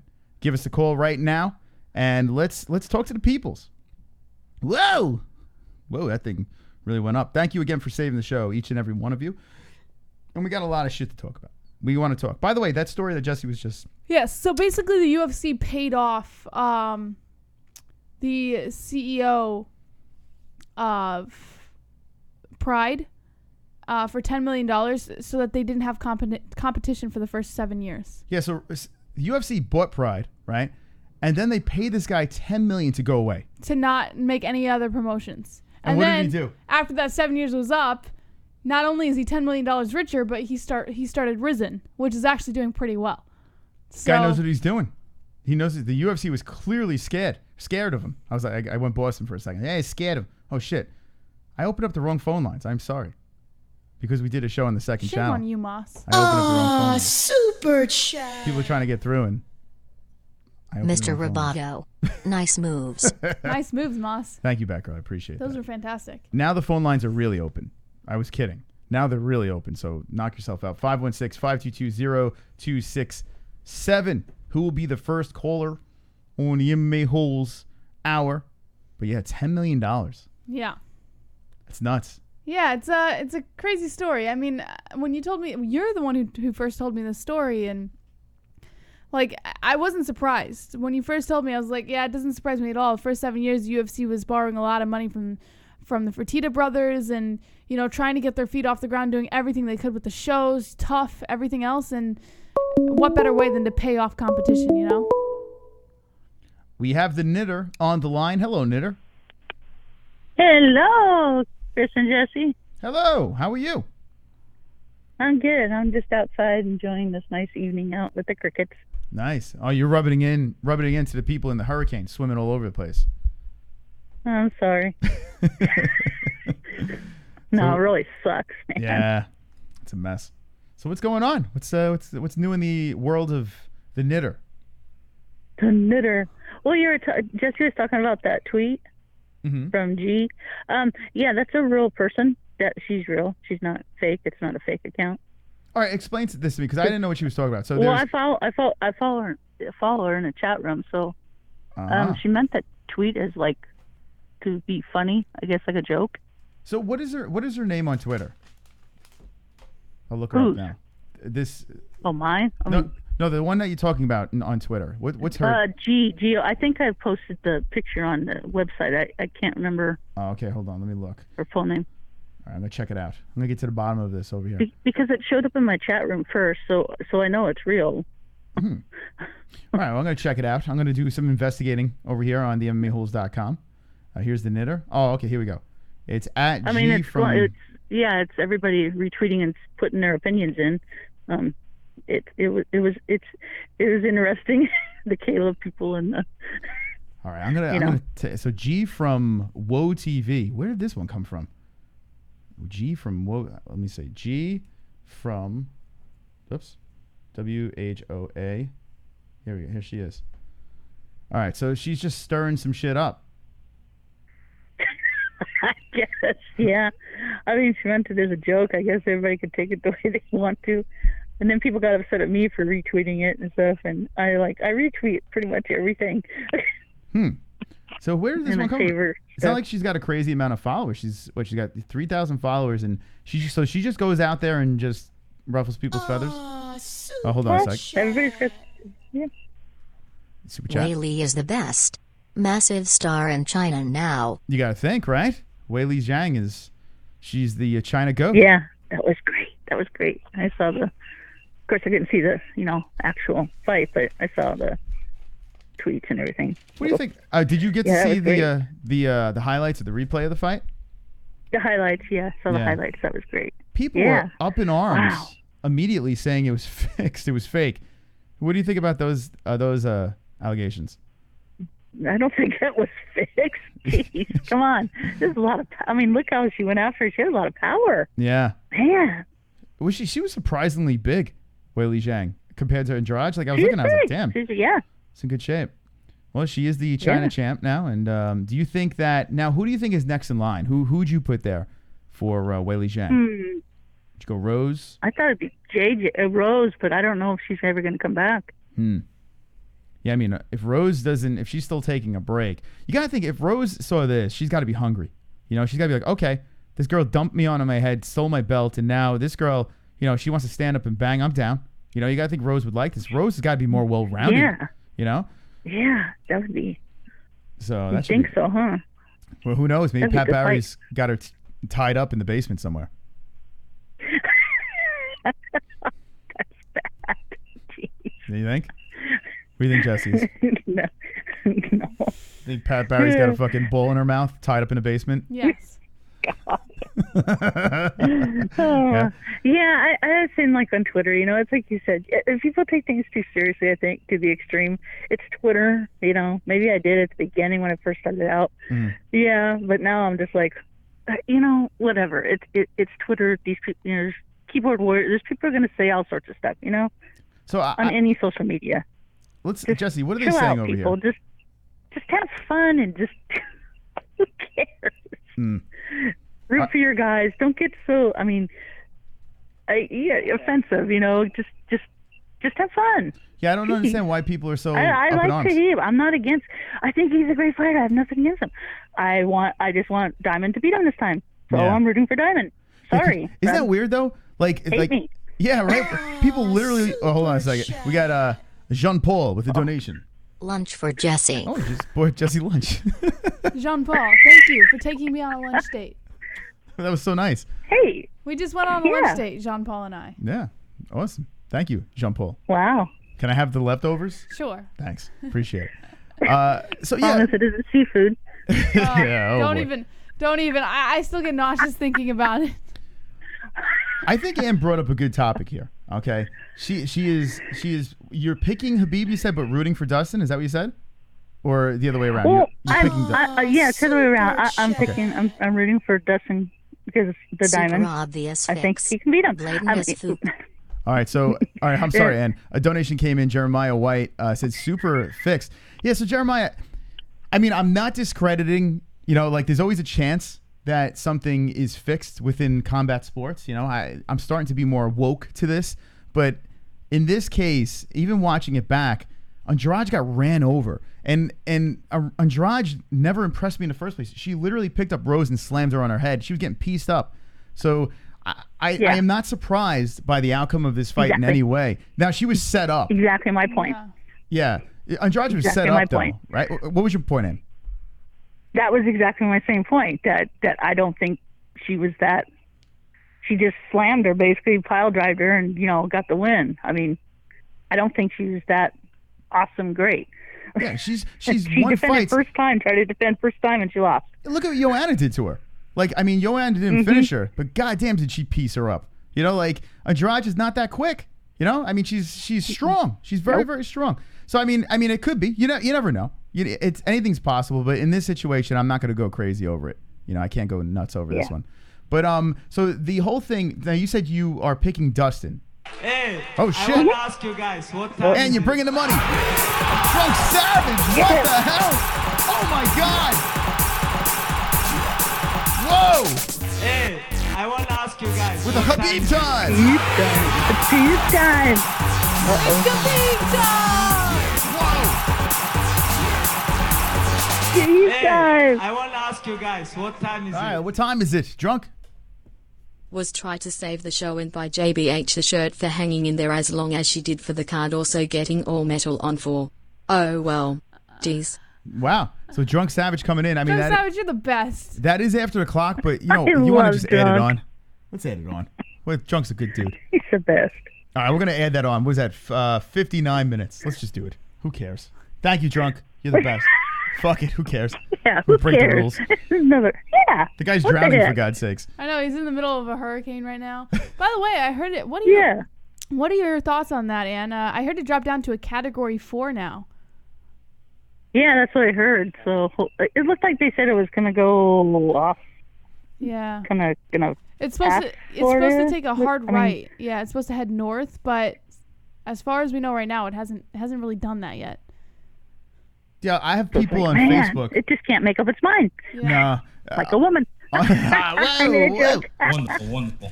I have people on Facebook literally laughing in the hurricane's face. It came, they were posting videos, and then they're posting videos of sunshine. Like, what hurricane? Like, they're just talking shit to the hurricane. Arrived yet. So it's like, all right, maybe it'll be less. I know, people are putting fake news. Yeah. Oh, that's hysterical. Have you been looking in the live chats? Have you been watching them? Yeah, people are posting, fake this, fake that, fake. I'm all Yeah, over it. they're putting- I'm like a 12-year-old kid just laughing my ass off while I'm taking a shit watching the live chats. So funny. See, that's just it. We can't take everything so serious. That's what I'm trying to say. Have fun, people. I mean, I got some people upset with me retweeting with that tweet. Yes. It doesn't mean I agree with it or disagree with it. I'm just having fun. I'm putting it out there. Other people can see it. Doesn't mean everybody's opinions. I may not agree with everybody, but they could be wrong. They could be right. I heard Mike H in the background. You sure did it, Jesse. Good ears. Yeah, he's enjoying the crickets. So yeah, I hear And the his day crickets. off. That's fucking awesome. So all right. So I think Ann is bringing something up good over here. She is rooting for Dustin Poirier, and now you're getting shit on. You're getting slammed. You're a Khabib hate. As soon as you start saying that you pick opposite of the fighter that someone else likes, they all just shit on you. What do you think the reason is for that, Ann? I don't know why they do that. I really don't know why. I have nothing against Khabib. I'm just picking the opposite. Mm-hmm. And I'll be happy which one wins. I'm gonna, but hey, if he makes it and Khabib wins, great. That's fine. I'm not gonna sit there and go, Well, and like I said, I always pick Cowboy, and people think I'm crazy now. Well, fine, because he's my favorite fighter, and I'm always gonna pick him. Yeah. But that's me, and you don't have to agree with me. Fine. They get very If you violent. think he's gonna get his butt kicked? Go ahead, say it. That's fine. I'll just put what I think, and I get a little upset, but not. It goes away. I'm not gonna sit there. Bullshit, Mike said. Shut up. You get fired up here and there. It's fair, but I did notice this. I mean, we've only been doing this for 3 years over here, and the one thing I noticed is the people that consume mixed martial arts they're way different than any other sports fan. They ride or die want to kill people that disagree with their opinion, like literally want to tie them up, light them on fire, roll them into a ditch, bury them, piss on them. I mean, it's horrific. Yeah. MMA fans are terrible people. Yep. God forbid. But, they have the biggest fans, too. It's like you said on Twitter. It's like they're loyal. The way it is. It's everywhere. I know. Hey, oh well. I'm not ever going to meet any of you guys, so go ahead, come at me, hate me. I don't care. Yeah, that's how you it's gotta be. not like I'm putting something in there saying, fuck, all this stuff. No, I'm not going to do that. I just put the diamond stuff out the way he puts, and, I retweet what I want, and so on, The greatest part about that, there is a plus side, an upside to it. When your guy or gal does win, and then you have the opportunity to throw it in their face, it is the best feeling in the world. So it all pays off in the long run, right? Yeah, it's fun. It's like with you with the two underdogs. That was great. Oh, that was great. I fucking loved that. I was like a little kid. I was so excited. I was watching back the replay of the co-main event. I was like a child. Like I'm watching myself back like, oh, skibbity boo, yes. Whoa. Almost fell off the chair. I tangled myself in the headphone wires. I couldn't even believe it. I'm like, I'm 42 for God's sake. That was pretty funny. Yeah. Can you grab one of those crickets? We can interview one of them. You want to hear them? Yeah, Can you hear them? They're going strong. I hear them. Oh yeah, it's nice. It's very soothing. We love the crickets. I tell you what, watch the MMA holes. We get a lot of crickets. And the silence of nature, the serenading you in the background. I mean, you have the life. Yep. That's something Chris has always wanted. Life. Sitting on a porch in nothingness. But yeah, I want nothing. I do. I want to be in the middle of nowhere. I just kind of want to because here's the thing. When we're doing this, we're live a lot and we get to hang out with a lot of people. We blab. But then I want silence. I want to just completely deprogram. And with you guys, right, with life, you got work, you got all these things on your mind, you got stress, you get to sit in the back porch and just hang out, have a sip of coffee or whatever the hell you're drinking, and it's got to be great. Yep. Yeah. It's relaxing. Well, listen, I want you to sit on Mike's lap for the rest of the show and make sure you give him a good night off. You know what I'm saying, Ann? Yeah, I will. Don't worry. Oh! Wonderful. I like that. And thank you for the call. Appreciate it. Thank you, guys. Love you both. All right, we Love love you ya. too. Wow, she's the best. NH. And Mike H says yes. Mike H is like, I'm in. All right, let's open up those phone lines. What do you think about that, Jess? About what part? There's a lot that happened. You can't just say, what do you think about that after a conversation like that? I can say whatever I want. 516-522-0267. It is interesting, though, how hardcore MMA fans are. All right. Kevin from Chicago, you're live with the MMA-Holes. What's your name? I already know your name. What's on your mind? What's up? We gotta correct one thing with Ann. That wasn't a joke. It was originally a joke, but you gotta look at the replies to the tweet. It's Khabib's, they persecute gay people, blah blah blah. Good. That's a good thing. And that was my point. I wasn't directly talking about her. I'm just saying in general. There's a lot of Khabib haters. Oh, he's friends with Katarov and they persecute gay people, blah blah blah. Like that's supposed to be a bad thing or something. That's just a tired talking point, but I'll leave it at that.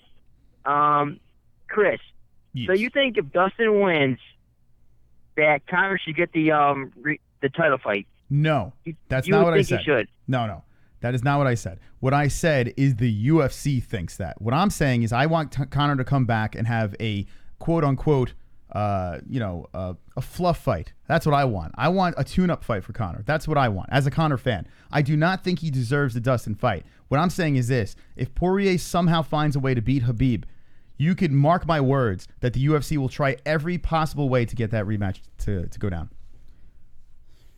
That's my prediction. They're going to do everything they can, but yes. You don't agree with it, though. You don't agree giving it to him. No, not now. Not now. Maybe in the future. Maybe a fight. If he wins a fight and comes back in and Dustin so happens to still be the champion, sure. But not now. No, I don't see that. As a fan, I don't want to see that. But I do believe the UFC will go for it. So who's the tune-up fight? Like a Justin Gaethje? I like Gaethje, but he's got to fight. See, what worries me is the fact that he's been swept under the rug again, Conor. So it's like I believe he is waiting for this outcome of Khabib and Poirier, and that makes me fucking nervous because I'm like, what are we doing here? Conor says he wants to fight anybody, and now we're still waiting for the outcome of this fight. I have a feeling once this fight is over, he's going to start chirping again, and then we're going to find out what his next fight is going to be. And unfortunately, it might be one of those two. Man, I hope they don't give him that title fight. He's going to wait for the result of this fight, then jump into another title fight. That would be ridiculous. Agreed. UFC fans would go berserk. Yeah, it's ridiculous. With Tony Ferguson, have him fight Tony Ferguson. Have him fight Justin Gaethje. Have him fight the winner of Eli Quinta and Dan Hooker. There's plenty of fights for him to take. But you did make a good point regarding Dustin Poirier. Okay, good. His two losses got knocked out by Michael Johnson and Conor McGregor. Khabib isn't a knockout artist. He's not going to knock out Dustin. He may land a lucky overhand right and catch him, but that's very unlikely. So you did make a good point there. But, man, my only concern is, did you see the way Eddie Alvarez had Dustin Poirier up against the cage, mounted him with his back against the cage like that? Mm-hmm. That's Khabib's wheelhouse. He thrives in that position, and that's the one thing where I'm like, man, that don't look too good. But I mean, Dustin Poirier has some of the best hands in the UFC. His boxing is as good as it gets. But man, Khabib's pressure in wrestling, this is a toss-up. Definitely got to favor Khabib, but people counting out Dustin, he's going to go run right through him, blah blah blah. And look at the type of wins he's been on. You named it: Justin Gaethje, Eddie Alvarez, Pettis, blah blah blah. Got some good wins under his belt, though. Thanks for take it easy. All right. There's Kevin. Now, to go back to his first thing, I want Conor to fight a Frankie Edgar or a Max Holloway or a Jose Aldo. I think Aldo is on the top of my list. I want to see the Aldo rematch at a 155. That's what I would like to see for Conor when he comes back. That's my opinion. I think it'd be a fun fight. They could hype it up. It's in Conor's favor. Aldo gets a chance at redemption. I think everything goes perfectly with that. So I'm going to push that aside because unfortunately it's probably not going to happen. Dustin Poirier, Kevin's saying that he is favoring Khabib in a fight, but you can make an argument for Poirier. In your eyes, there is no argument, right? 27-0, it's going to turn 28-0. Just lock it up, right? Yes. That's it. Jesse is hardcore 28-0. I believe Khabib's going to get the win as well, but I'm trying to see all the sides here. Like in every fight, I want to see how the underdog can win this one. And I'm starting to put the pieces together. I see 22 UFC fights versus 11 UFC fights in favor of Dustin Poirier. I see the animals Poirier has faced. I've seen when Poirier loses, he gets knocked out. Kevin makes a good point. Eddie Alvarez did mount Poirier. In fact, I thought Eddie Alvarez was going to beat Poirier in the first fight, and then you got that no contest bullshit that happened. And then the second fight was bizarre too. But I think Dustin's smart enough with his camp to tweak up the mistakes. Mike Brown's a fucking genius. The guy proved that he's very good at it, and he knows what he's doing. ATT is a bunch of animals that train over there. So I feel they're going to have the right game plan. They're going to make it very competitive. I still have to lean in Khabib's side. Right? Let's take some more calls, Jesse. 516-522-0267. What does the chat say?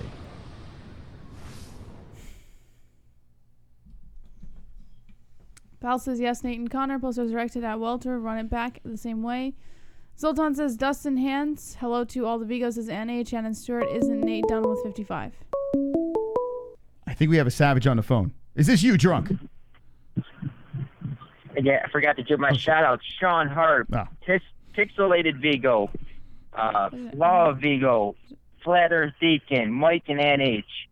Who else am I missing out there? Internal. And the rest of the filthy animals in the chat. Take it easy. All right. I let him go because you got to give those shout-outs, right? He came in unknown. Fooled us there. I thought it was Drunk Savage. By the way, Drunk Savage and anyone in Florida, I hope you guys are safe. The hurricanes seem to lose a little steam, but still a 4, if I'm not mistaken. So hopefully you guys and gals are wonderful, wonderful. Wonderful, wonderful. All right, so we have 46 minutes left in the show. We have a bunch more news stories to get to. We have the phone lines open. Feel free to call in. Chat room, what do you got going on? And here we go. Jesse, take it away. Unknown caller, you're live with the MMA-Holes. What's your name? What's on your mind? Yo, John Savage. There he is. What's going on? What's up, Drunk? How you feeling? So far, this fucking hurricane's a bust. Uh-huh. Tell us more. There's not really much going on. Just a slight breeze coming in. That's about it. I'm not impressed. Not impressed by the performance, right, of the hurricane? No. So what are they saying? What is the weather people saying? They're like, no, it's going to slow down and you guys are going to be good? I guess I'm going to be good at least. I mean, it's starting to turn and going up the coast. All right. Well, that's good news. news. Be hitting Georgia, Carolinas probably sometime later this week. Now, correct me if I'm wrong, but you sound disappointed, Drunk. I went through a lot of shit this past few days for this fucking hurricane. Yeah. And it was all for nothing. It's crazy, right? You feel like these weather people hype up these storms so much, prepare you for the worst, and then all of a sudden it's like a sprinkle, a couple of clouds. Yeah, they're in league with fucking Home Depot and Publix. So shit. Yeah. Shit, man. Well, listen, I'm glad you're safe. That's what really matters, and you are wonderful, wonderful. Wonderful, wonderful. More important news, Drunk. I mean, what do we got going on this weekend, last weekend? What are your thoughts on everything? It's waiting for the main event, Khabib versus Dustin. That's really all any fight I'm looking forward to on that. Except for what's the other one? Islam. What's that guy? Yeah, Islam is. I don't know if he's related in any way, but he's fought in the UFC multiple times. He's the third fight over there from the top, fighting Davi Ramos, 17-1-0. Yeah, that's gonna be a good one. It should. Other than that, meh. Not into it, huh? Nah, but you guys will be on, so I'll be there. We will be on, Jeff. Drunk will be on, and we'll be wonderful, wonderful. Wonderful, wonderful. For sure. Yeah. And seriously, I hate fucking Streamlabs. That shit was getting me to fucking run around. Oh, yeah, you came in hot, but hey, we had to add the time on, for God's sakes. Drunk, you sound down, man. How can we cheer you up? You want Jesse to sing your song? I'm just fucking exhausted. Been doing shit all day. Yeah. Did you masturbate today yet, or what? You got to get one in. Huh? Did you squeeze out a good load today? No comment. Wonderful, wonderful. Well, there you go. I'm glad you squeezed out a good one. Jesse, you have anything to add to this conversation? Nah. All right, Drunk, what else? JBH, take that money and buy a Slipknot shirt since you couldn't go to the concert. There you go. Thank you, Drunk. I really appreciate it. No problem. You're the best. What'd you think of the second channel show? What'd you think about Carrie? Fucking porta potty sex. Come on. You know what's funny? It sounds like she's lying, but all of her stories are like legit. There's a whole group of people who actually have proof on this woman. Like, everything that she tells is legit. Like, it actually happened. Oh, I've seen the nudes. I know that Carrie is 100% honest in everything she says. She should write pornos. Yeah, maybe that's where her future lies. All right. All right, John. Potty pornos. Yeah. That's the future. God. That's great. All right. So, hey, listen, feel free to call back at any time. We have 42 minutes left, so knock yourself out. All right. Later. This is Drunk Savage calling in. We have a new subscriber, Taylor Smith. Thank you for subscribing. Wonderful, wonderful. So what we were discussing at the end of that conversation was Not the MMA Holes is our second channel. And we went off on a tangent last night. We had our friend Carrie from the Carrie Show on. She was talking about porta potty sex. And if you need to kill some brain cells after the stream, go to the link in the description. Go to Not the MMA Holes, and you'll be like, what the hell is going on here? Anyway, let's see, Jesse. Let's go back into the chat. We'll open up some phone lines as well, 516-522-0267. We'll take one more call, and then we'll get into the news. We have a lot of stories to get to as well. So let's see what the chat's got. 42 minutes is a really long time. Yes, it is. La Vigo. Oh, just like that. 4-5, you're live with the MMA Holes. What's your name and what's on your mind? It's the Dachshund Terrier mix. Bones to your chrome. Bones to your chrome.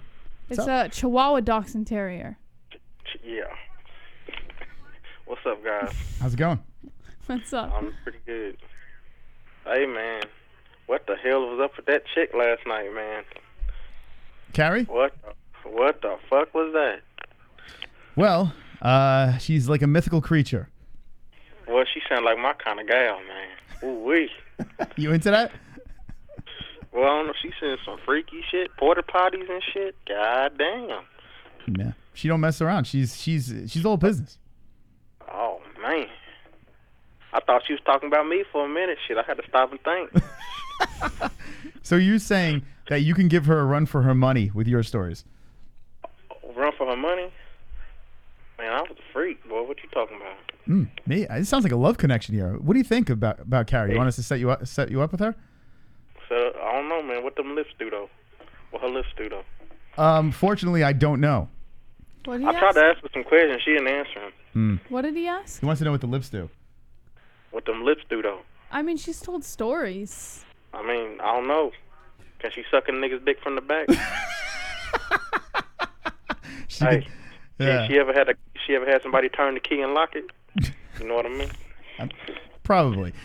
She could suck the chrome off your dome. She can 100% do that. I guarantee you she could suck the chrome off a trailer hitch. I swear to God. So now I'm thinking, Jesse, the next Not the MMA Holes, I feel we need to have Carrie and Chrome to your dome on the same call. What do you think? All right. Well, I have them juices flowing. I bet I got her ass to get butt naked on the damn stream. You probably could get her to do it. No lie, she's done it before. Yeah, she's like Chris said, we've seen the nudes. So you could if you sweet talked her enough, I'm sure you could get her to do it.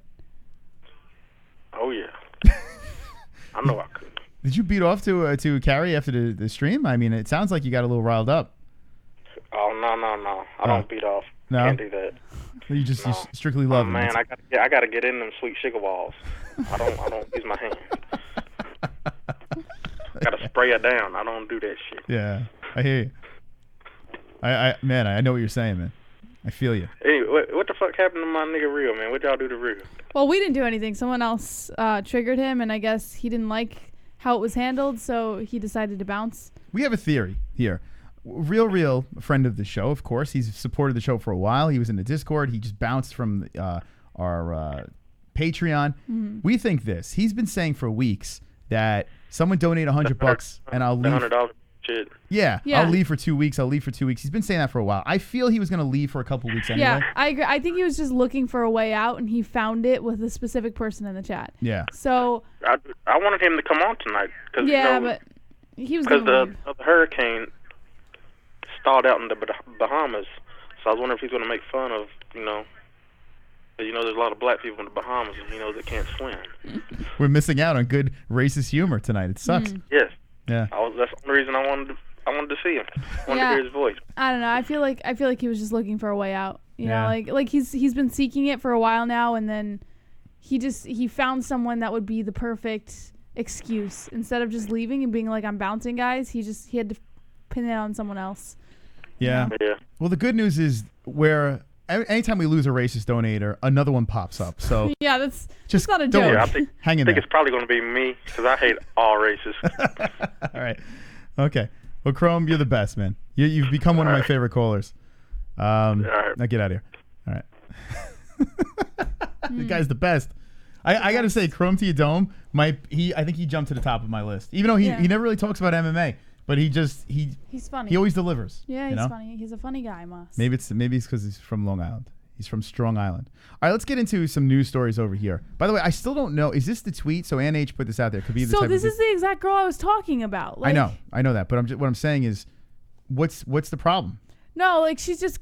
I guess she was controversial and people started getting really triggered. I heard about her. I guess it was through this tweet. I'm not entirely sure, but I just remember seeing a bunch of replies to her in a really derogatory manner. And she had like triggered a bunch of people, and someone accused her of being a guy MMA fan who always poses as a girl and comes back with new accounts and trolls the MMA community. And this was his way of doing it. But well, you'll never know. You'll never know, male or female. You'll never know if that's the real person. No, but apparently she's a legit chick. Yeah. Well, she's just. I hope she's having a great time. I mean, I think that's what Twitter's about. If you're on Twitter, chances are you're trolling in some sort of way, or you're following BTS or some shit. I don't know, but that's what Twitter's about. You know, it's the home of the trolling. That's you get what you sign up for when you log into Twitter. So it is what it is. But the one thing about it is you get news extremely fast on Twitter. If you need news, Twitter's the place to get it. All right, let's move on to the next story within the news. So we never really finished talking about how the UFC bought off the Pride FC CEO to destroy competition. So I don't know if you had any more opinions on that or. Yeah, I think the UFC made a good move. You know, like what do? They buy Pride. They give this guy $10 million. Like, get the hell out of here. It worked. Yeah. Now they had no competition. They were the biggest fish in the pond. There was no other fish in the pond. It just looks bad. It looks bad because now it looks like the UFC was threatened. And they came up as like this big bad company, this big bad organization that nobody could touch. And now we hear this, and it's like it kind of destroys that whole idea of what the organization set itself out to be. Listen, they were clearly paranoid about it. Didn't they? They bought Strikeforce too. They bought everybody. Anyone that was some sort of competition, they bought them and they're like, get away, go away. And that's how they became the mega company that they became. Now he has risen, and Risen has a chance to do things. You know, they have a chance to make some moves. So let's see what he does. This guy, you know, he got $10 million, and now he's got Risen going on, and Risen's a good promotion. You know, it's got a little work to do to be UFC level, but you never know. Yeah, you never know. There's a lot of other MMA companies out there, so who knows? But good for this guy making money. I like when people make money. So remember when Weili Zhang put out that she would be willing to accept a Henry Cejudo offer for the gold that she just obtained? Well, Henry Cejudo just responded to that. According to Bloody Elbow, Henry Cejudo is at it again following Weili Zhang's career-defying title win over Jessica Andrade at UFC Fight Night 157 in Shenzhen, China. Cejudo has ordered the newly crowned women's strawweight champion to bend the knee to Triple C. Cejudo's tweet comes in response to Zhang's hilarious comment suggesting that the messenger ought to undergo a sex change operation. She said of Cejudo, quote, "Yes, he can fight with me, but first he needs to go to Thailand and become, well, get a sex change. Then I will welcome him or her to the female division." He responded by saying, quote, "Oh, so you're a comedian now too, Weili? Well, just let me know when you are ready for some real competition and you too can bend the knee to Triple C. Hashtag intergender champ." Henry Cejudo is keeping the cringe train moving. Here he is on a plane on the way to Abu Dhabi. It's sort of like obviously the fight's never gonna happen, but it's sort of like a flirt, you know, like he's kind of flirting with the likes of Weili. You know, I think it's kind of funny, to be honest. Listen, like I said, it's just him keeping himself relevant. That's what he's doing here, and it's working. We're talking about him. And some reason they're shipping him over to Abu Dhabi with his belts. So I don't know why. Stand by? Stand by for what? Why would they? Oh, maybe to sit in the crowd? Yeah, to be a face in the crowd. And, you know, he's living it up. Good for him. Now, he posted this video. I didn't see this, so this will be interesting. I'm assuming this is in Abu Dhabi. This is new to me. So brace yourselves. What's up, guys? Welcome to this episode of Motivational Monday. I'm here in beautiful Abu Dhabi. It's Motivational Monday, Jesse. You ready to be motivated? I'm so ready. I better be motivated by the end of this or I'm leaving. beautiful out here, UFC 242. And let's get straight to it. The word that comes to mind is self-doubt. And understand that... South-doubt?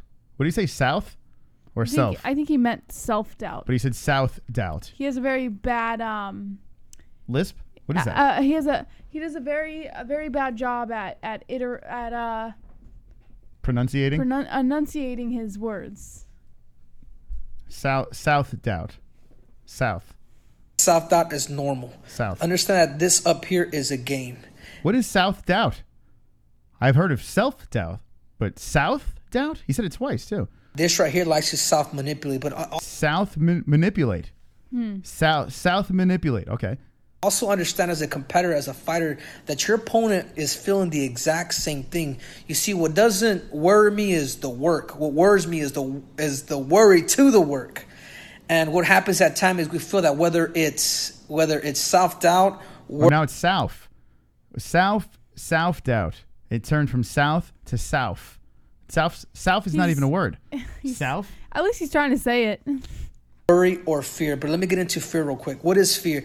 Can you tell me what self-doubt is? Fear is false evidence appearing real.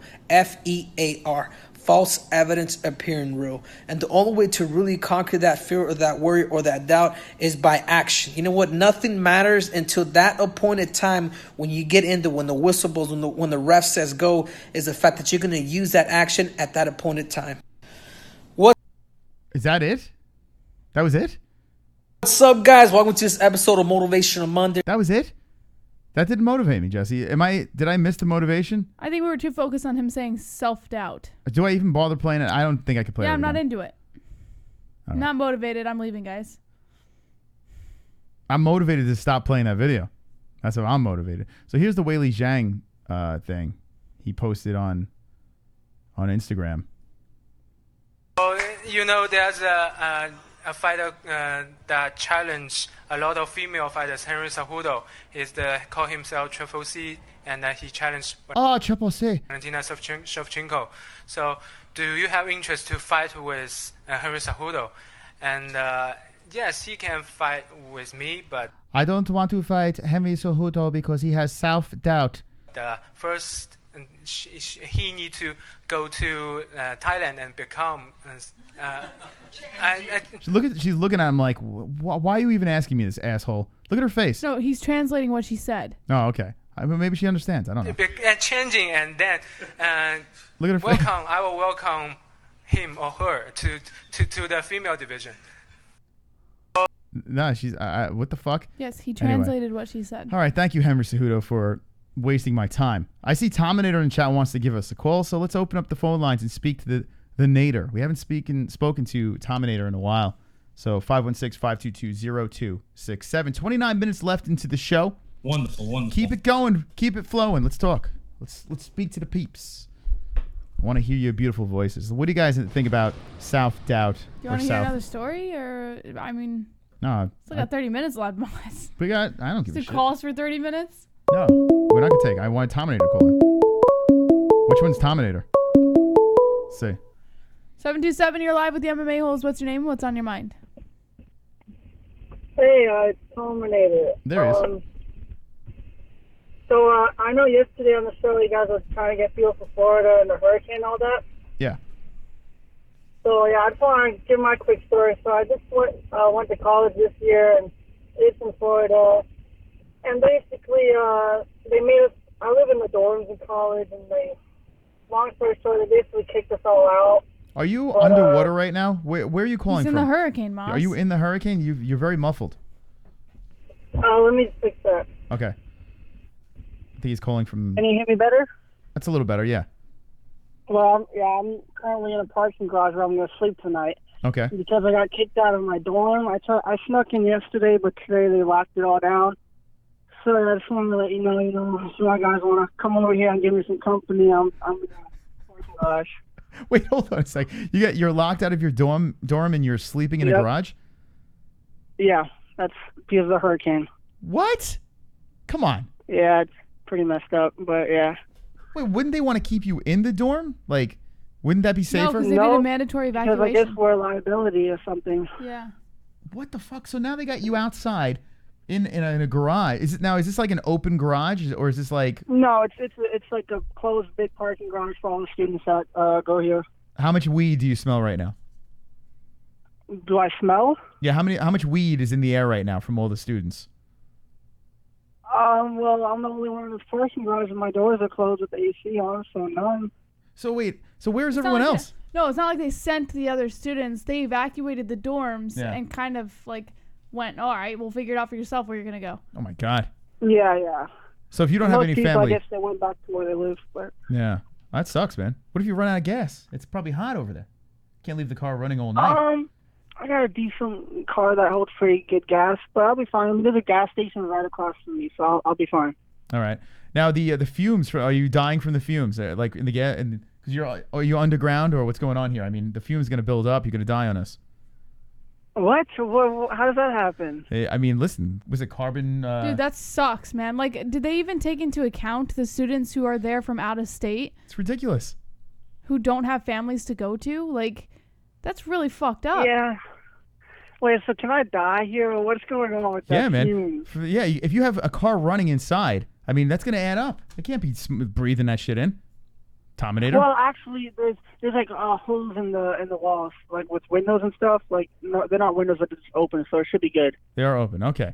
Well, I Yeah, don't there's know. a lot of holes, so Yeah, it's carbon monoxide. I don't know if you should leave your car running the whole night. I mean, it can't be good to be breathing in. Oh no, I'll turn it off before I go to sleep and open all the doors or some of them. Okay. Fresh air, but yeah. It's bullshit. Did you That's tell? all let you guys know, but I'm enjoying my time by watching the stream, so I'll just keep that up. Yeah, we don't want you to die on us, man. Like, we need you to alive. Yeah, I'll try not to. Try not Yeah. to. You gotta be scared, man. You scared? No, I'm good. I'm just chilling, listening to your stream, as Yeah. always. Well, all right. We're going on a little later tonight, so we'll give you some sort of I guess, entertainment. So, Tominator, what do you think about Jimmy Manoa? Is he coming back? Who? Jimmy Manoa. Is he coming back? Oh, I saw that he did a TMZ interview recently on Daniel Cormier. Did you watch that? No. I just know you're the Jimmy Manoa was guy. like- Yeah, well, he did an interview 2 days ago on TMZ. It was pretty cool. But no, he's not coming back now, but he probably will later. He says that's what he kind of said. Bare knuckle? Would you like to see that? Oh, my God. That's a good idea right there, man. That's a good idea. I watched Bare Knuckle anyway, so that would make me really watch it, yeah. Yeah. All right, Tom. Listen, be safe. All right. Stay away from Yes, those sir. Yep. those looters. Yep. What are your you guys grades have like? A good night. What's up? What are your grades like right now in college?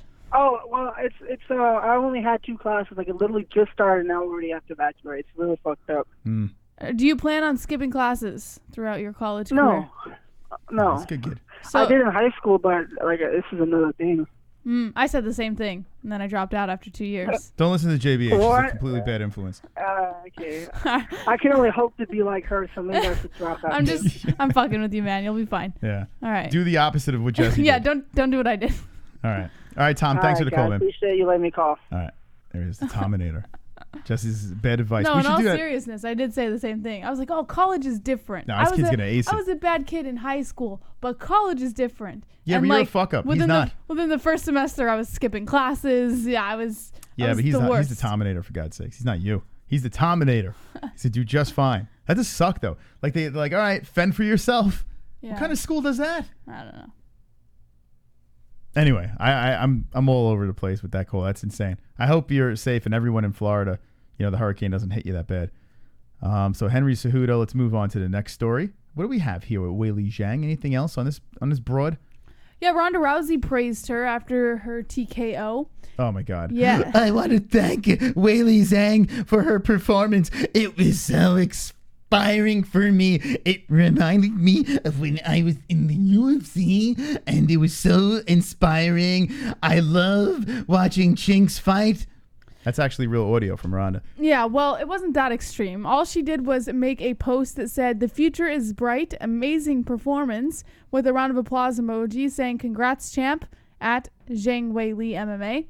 Also, among Ronda Rousey was a couple of other fighters who decided to welcome Weili Zhang into the champ category. John Bones said just, welcome. That's all he said. Welcome. Man of many words. The Rock says, congrats, champ. Hashtag hard work. And Tom Brady says, congrats at Zhang Weili MMA. Okay. So they're congratulating the new champ and new Khabib. Who do we got? Khabib on retirement says he doesn't have a lot of fights ahead of him, saying retirement is very close. According to MMA Junkie, Khabib Nurmagomedov is widely considered one of the best pound-for-pound fighters on planet Earth, but according to the UFC lightweight champion, that doesn't mean his competitive career will last forever. The 30-year-old Nurmagomedov will defend his title against interim Dustin Poirier in the main event of UFC 242. The event takes place September 7th this weekend, the arena at Yas Island in Abu Dhabi. The main card airs on pay-per-view following prelims on FX and UFC Fight Pass or the ESPN Plus app. On a pre-event conference call Friday, Nurmagomedov was asked how much longer he plans to fight for. The Russian responded he isn't ready to walk away quite yet, but also doesn't want to overextend his stay in MMA. He said, quote, good question. Not yet, but I'm not a young fighter. I've already been champion for years. I've already defended my title. This is my second defense. Of course, I don't have a lot of fights ahead because I don't want to fight when I'm 40 years old. This isn't my plan. We'll see. Before I make a decision, I have to talk with my father. I have to talk with my coach, Javier Mendez, all my brothers, the management team, Dominance MMA, and all the people around me. I can't make this decision alone, but right now I'm focused on competition because I have too much fire inside me. When do you think Khabib retires? I don't think he's going to go until 40, but I'd say within the next few years for sure. He's been mentioning it a lot. Even before the Conor fight, he said, well, he's only 30 years old. I feel he's gonna be the type of guy that he's gonna solidify his legacy, do whatever he has to do to get what he wants in the record books, and then he's just gonna fall off the face of the earth. He's gonna be with his family. I agree. And he's gonna raise a bunch of little towels. He's gonna do the whole deal. Moss. And did you really have to go there? What? Oh shit! I'm sorry. I was just kidding. Wonderful. No, I think I don't know how much time, but he is only 30 years old if you think about it. He's only 30 years old. He's been doing this for a long time since he was a kid. And maybe he's had enough. I don't know. Make enough money, move back home and raise his family and do what he's got to do, I guess. I don't know. But 30 years old seems awfully young to walk away. I see it within the next couple of years. Next couple of years? Yeah. So you're saying, what, 32 years old? Some people are saying he's going to try and hit 30-0. Yeah? Yeah, but maybe he will. Maybe he'll solidify it at 30-0 and just bounce. I don't know. All right. Well, he's telling Cormier, he's like, hey, man, hang it up. You did it. You did what you had to do. You don't have anything else to prove. Just hang it up. He's telling DC to do that. So if he's saying that to DC at 40 and he's 30, maybe he's like, a couple of years, he's done. I feel like he's a fighter. A lot of these guys are fighter. They have it in their blood.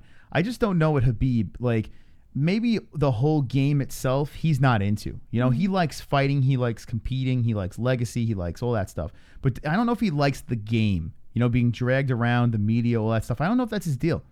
So I think that's what might chase him away, But when it comes to fighting, if it was just that, he would do it for a long time. I think the media and everything is weighing on him. And that's enough. And being away from your family. But he could go to Bed Bath & Beyond. There's a lot of towels over there, right? All right, I'll stop. It's not even funny. Next story. It's a joke. I kid. It's a terrible Conor joke. Conor, stop it. Leave me alone. Anyway, Colby Covington, what do you got? According to MMA Fighting, Colby Covington says he's going to seriously leave that dude fucking crippled about Kamaru Usman. To hear Colby Covington tell it, he's been chasing a fight against Kamaru Usman since 2015, and now it appears he'll finally get his opportunity to settle the score against the reigning UFC welterweight champion. Covington is expected to face Usman at UFC 244 in New York in November, which culminates a rivalry that stretches back more than 4 years, according to the former interim title holder. It was just after the Ultimate Fighter Season 21 wrapped up with Usman defeating Haider Hassan by second-round arm triangle choke to secure a victory for his team at the Black Zillions over the fighters from American Top Team. Covington has represented the Florida-based gym in his entire career, and he saw Usman's win as an opportunity to step up to a challenge. Now there are more than a few conflicting stories regarding attempts to put Covington into the same cage with Usman over the past 4 years, but now the two welterweights are on a collision course that seems unavoidable. Timing has been the biggest delay recently after Usman underwent double hernia surgery following his title fight win over Tyron Woodley back in March that was going to keep him sidelined until the latter part of 2019.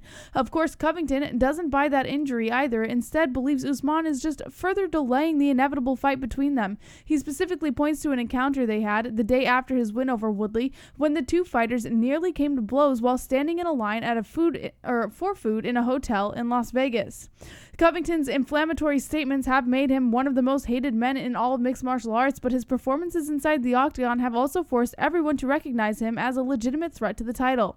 Following his jaw-dropping win over Robbie Lawler in early August, the 31-year-old former NCAA All-American wrestler put a lot of people on notice that no matter what you feel about him, it's getting awfully hard to discount his current 7-fight win streak, including victories over 2 former UFC champions. If there's one thing certain about this upcoming welterweight title fight, it's that neither Covington or Usman will be short on motivation to get the job done when they finally clash. He said, quote, "I'm seriously going to leave that dude fucking crippled. I'm going to fuck that dude up. It's too bad he was running from me for so many years. Now he has no choice. It's either you fight me or you don't fight at all. You lose your #1 contender belt and we don't hear from you anymore. And the world figures out the coward you really are. He's got nowhere to go. It's put up or shut up." All right, I do want to discuss this because there's still no fight yet between these two, which is driving me nuts. Please, can they just sign the contracts and let's do this? Kainoto in the chat, you're not getting censored. So what's happening here? And I don't want to make you feel a little stupid, but you gotta hit live chat. Oh, no, sometimes YouTube can do it, too. Yeah, no, so I watched it. He's like, I'm getting timed down. He's freaking out. In Top Chat on here, I was looking. Top Chat is not showing his comment, but on live chat, it was showing your comment. So here's the deal. It's all YouTube's fault. YouTube has a thing called live chat and Top Chat. A lot of people don't know this, all right? It's at the top of the thing over here. We don't have it here. This chat room that we're showing, unfortunately, the only thing we can show is Top Chat. I don't know why. But if you hit live chat on your feed, it's on the top. Chat room. If you're on a phone, it says it's on the top, it's a little drop down. Yeah, you just drop that down, you hit live chat, and then boom, you'll see the uncensored stuff as well. So Kainoto, you're not getting censored. It's just you're being filtered by YouTube because of Top Chat. Top Chat is dumb. It's dumb. I don't know who in their right mind wants to use Top Chat. It doesn't make any fucking sense. It's the dumbest thing that YouTube ever came up with. But anyway. That's the explanation for that. So Colby Covington. Now, Real conveniently left, Jesse, before Colby Covington got to lose to Usman. And this is sad. Mm-hmm. I was really looking forward to busting his balls about this, Jesse. But hopefully he'll come back and we can rub it in his face. But here's the thing that I'm worried about. Yes. This fight might not even happen. What? You know? What do you mean? Why wouldn't it happen? It's not set in stone. Well, Still, we have no real date. Well, just because they don't have a date. I mean, it's clear they're working on it. What are they working on? Just sign the goddamn papers. Let's go. What are we waiting for? Maybe they don't have a card for it yet. No, they wanted to put this on MSG. They wanted to put it on 244. Madison Square Garden. That's where they wanted to put it. But maybe they don't have the right setup on that card. Maybe they have to do it on a different card. Well, put it on a fucking card. How long do we have to wait? What are we waiting for here? Is Usman hurt? What's going on? I want to see the fight. Would that surprise you if Usman was hurt? It's not set for a MSG. It was supposed to be, but it's not official.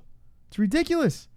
Now, I do believe that Usman is not the one signing the papers. I'm guessing. I mean, I don't know for sure, but if you're just going by what Colby's saying here, it sounds like he's ready to go. Maybe he's not. I have no fucking idea. Colby was acting this way against Woodley, too, and conveniently came up with an injury that made him unable to fight Woodley and give Usman the title shot. So I wouldn't be like, oh, Colby sounds confident. No way. This guy, he's talked like this before and flaked. Do you have the story of Colby Covington sort of apologizing to John Jones? Did you pull that story? No. Yeah. How did you miss that one? Yeah, I missed that Go one. ahead. Take a peek at that one. I was looking at that. I'm like, wait, what is going on? He was basically saying that he wants to make everything okay with just put Colby Covington, John Jones. With John Jones. You're writing too many words. Just put Colby Covington, John Jones. God, he's such a micromanager. He tells me to look something up and then he tells me how to look it up. Just put Colby Covington, John Jones. Oh, will you shut up for a minute so I can find it? I'll help you out. Yeah, I was reading it beforehand. So basically, there was an article talking about the photo of Colby partying with John Jones, which has been out for a while. Yeah, I'm not seeing anything in here. That's because you put too many words. I said Covington apologizes to John Jones. No, it's not. I said Colby Covington, John Jones. It's not hard. Here, it's right here, Jesse. It's literally the first thing. It's right over you here. read it. Holy what mother are you of God. complaining about? You're like a woman. I'm not complaining. I am telling you, you're writing the wrong thing. All right. So you read it then. Go ahead, Jesse. Read it. So it's the photo. Basically, it's the photo on Colby and John Jones. Here is Johnny Bones Jones. I don't know if you guys saw this photo, but here it is. Right? Now, Colby Covington is basically throwing the olive branch out. And Left Hook Larry put it on Twitter. This picture's been flying around for a while. Go ahead, Jess.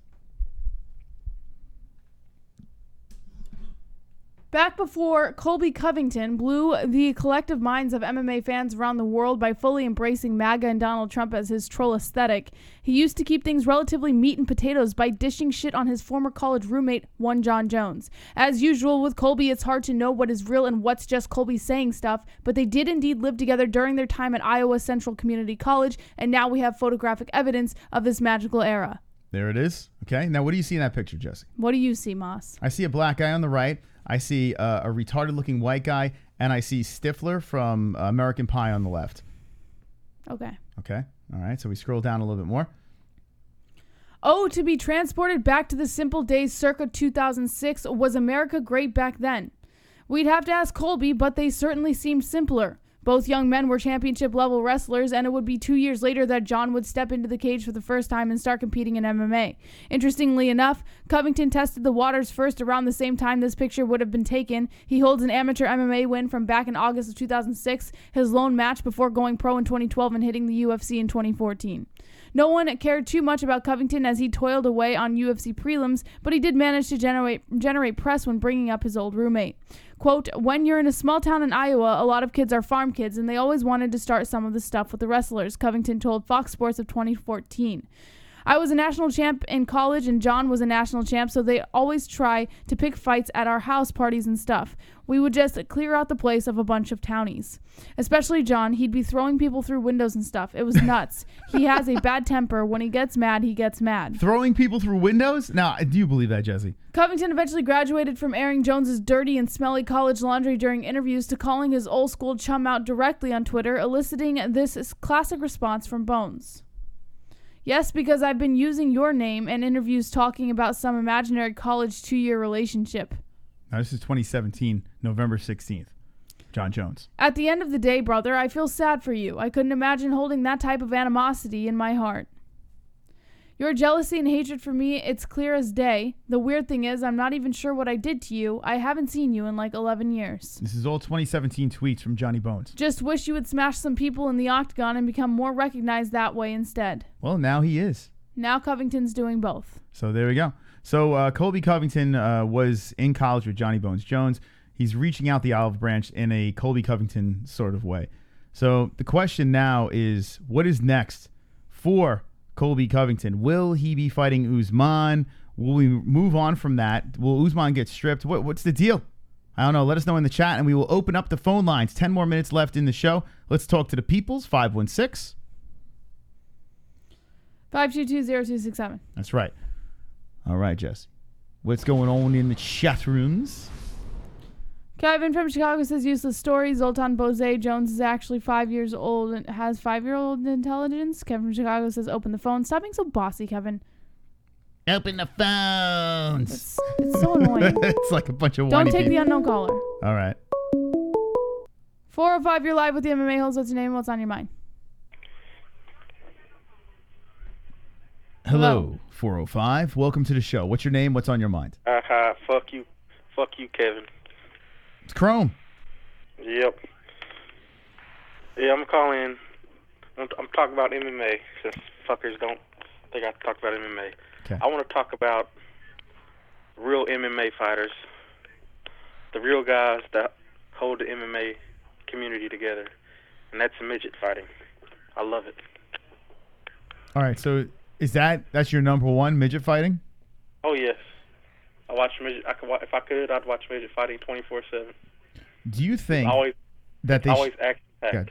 It's always action-packed, yeah. Do you think that there should be a competitive, like to the UFC, they should have a pro midget MMA fighting league? Yes, and I think you should be the commentators. Midget Fighting Championship. All right, let's get the shortest people in the chat together, and we will start our own. We'll get our own roster here. Kenshiro definitely going to be the heavyweight champ. Whoa, shit, damn. All right. They need to find that midget off of Project X, though. You seen that movie before? Yes, I have actually. It was entertaining. Motherfucker that came out the oven, fucking punching motherfuckers in the nuts. Now you do know that midget is like saying the N-word. I mean, I don't know if you can get away with this. I don't give a fuck what they're. I mean, like really, what they're going to do. So you're saying that you're not scared of the midgets? I mean, little people. No. Who's scared of midgets? But what about 20 of them? No. 40? No. You can take them all. They're like little kids. I just fucking kick them in the fucking head, put them across the fucking room. All right. Okay. Fair enough. Tell you, midget fighting. They need to make it happen. Dana, make it happen. All right. MFC, Midget Fighting Championship. Make it happen. All right. Thank you, Chrome. Appreciate it. What a call. Jess, what do you think about the Midget Fighting Championship? I love it. I say go for it. I will fund it. I think 20 midgets can take them, though. I'll help fund it. What do you think, though? 20 midgets versus Chrome Teodome. One person, one man, like a normal-sized human being, versus 20 little people. I've seen like wrestling shows where 2 midgets can do it. So yeah, I mean 20. That's a lot. It's a lot. I even think 20 kids could take you down. You know? I agree. Right? Yeah. If they all really There's a reason they tell kids to travel in numbers. I want to see a full-grown man fight 20 kids, like a full-blown fight to the death. The kids might win. It's 20 of them. I don't know. 516-522-0267. Get your calls in. 6 minutes left in the show. And let's get the weird stuff out of your system.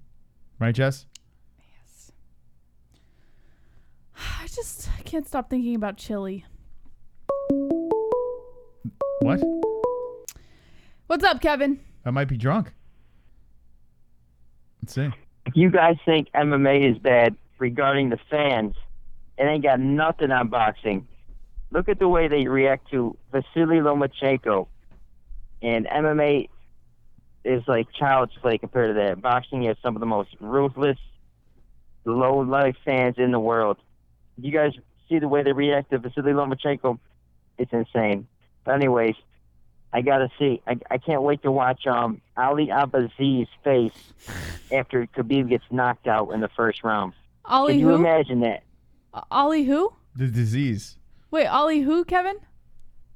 Ali the disease. No, Yeah, that's a good one. No. I want to hear how you said it, Kevin. Don't say it how Ma said it. I don't know how to say his last name. Ali Abaziz, whatever the fuck his name is. But can you imagine the reaction of his face? Take a look at his face after Khabib gets knocked out. I think they got a thing together. Like they are very close. They train together. They're really. I think they could be lovers.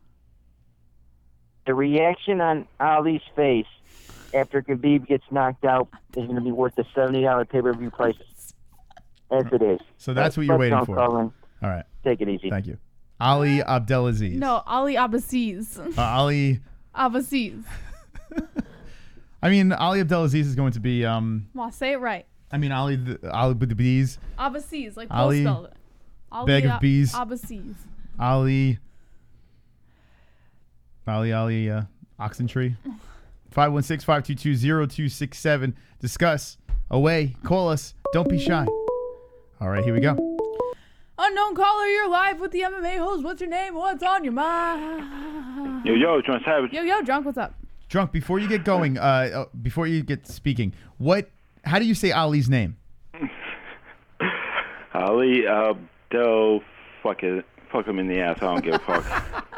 Why? It's so crazy. Like, I feel like as diehard of MMA fans as everyone is here, it's so difficult to say Abdelaziz. It took me a while to get it out. I don't understand why. It's hard. It's not hard. Not Abdelaziz. We got to have everyone call up and say his name. They got to practice right now to say his name. Yeah. Fuck that guy. Seriously, he's an asshole. All right, what do you got? So you see that fucking video of Junior Dos Anjos on the fucking dancing show? No. No, what is he Oh doing? my god, dude, that shit's fucking hilarious. Oh my god, I got to see that. Is it on the website? Someone's got to drop that. I saw it on Twitter. Oh, Someone funny. posted it. Let's see if I can find it. I'm gonna take a peek and look for it. Dude, fucking Cain Velasquez becomes a fucking luchador now. JDS is on a dancing show, getting knocked out by Nagano has fucking effect on people, I guess. Yeah, what was that? It's life after MMA. They are everyone's looking for something, some way. What's going on, Jess? You saw something on. What? What are you looking for? You pulled something up that was really cool. Oh, look, an intense waterspout filmed off of Long Island, New York, from the hurricane. Where is it? It's like a water tornado. Go to. All right, good.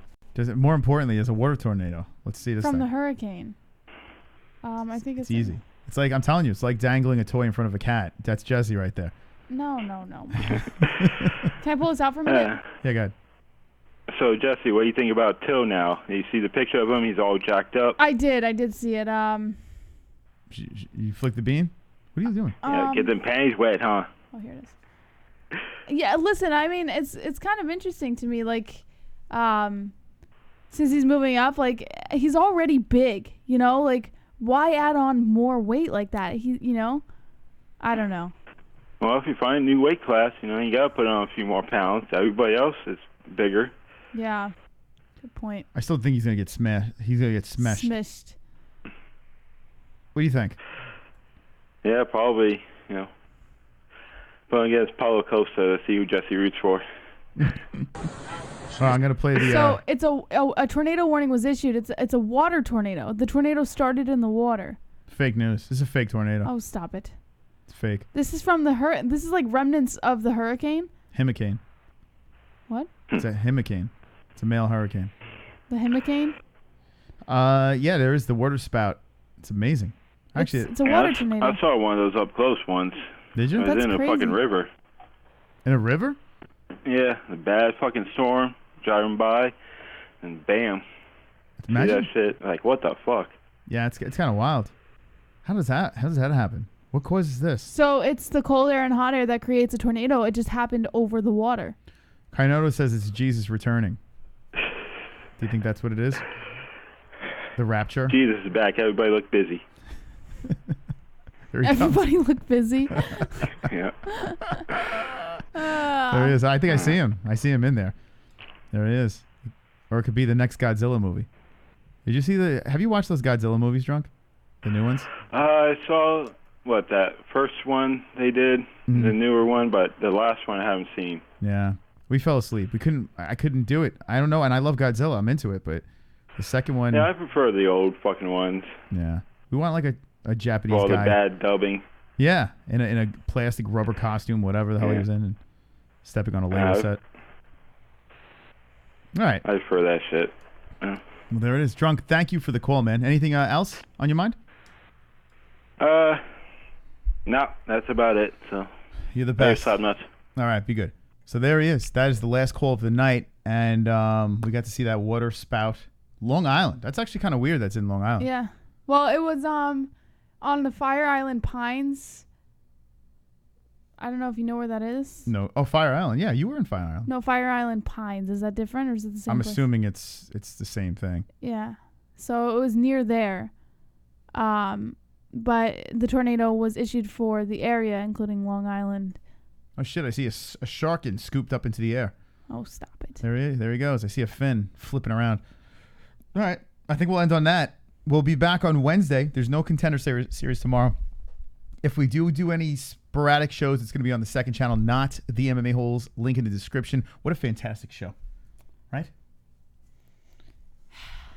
Yes. And shout out to the people that listen on Podbean and iTunes. Apparently, we got listeners over there. I don't know why, but people want to hear the audio version. If you want to hear the audio version of the Monday and Wednesday shows, is there it down below? I don't even know. Podbean? I believe so. Well, it's on the MMAHoles.com, or just go to Podbean, iTunes, type in the MMA Holes, and we pop up. You have beautiful eyes. Wonderful, wonderful. Wow, we get to do 100, Jesse, to end the show. Thank Thank you. I've got 50 likes. You've got 50 likes. We've got 50 likes. MMA-Holes 50 likes. I've got 50 likes. You've got 50 likes. We've got 50 likes. MMA-Holes 50 likes. I've got 50 likes. You've got 50 likes. We've got 50 likes. MMA-Holes 50 likes. The dislikes can choke on a dick. That's how you end the show, Jesse. That's how you do it. See you Wednesday. Moss, let's do it together. What? Together? Yeah, ready? No, Moss, together. So happy together. Oh, I still have the W next to my win because I won on Fuko Friday. A little more, Moss. Hold on. Oops. Hold on. Let me get rid of this. Chris points. There we go. Okay. We're going to do this together? Yes. But you got to wink.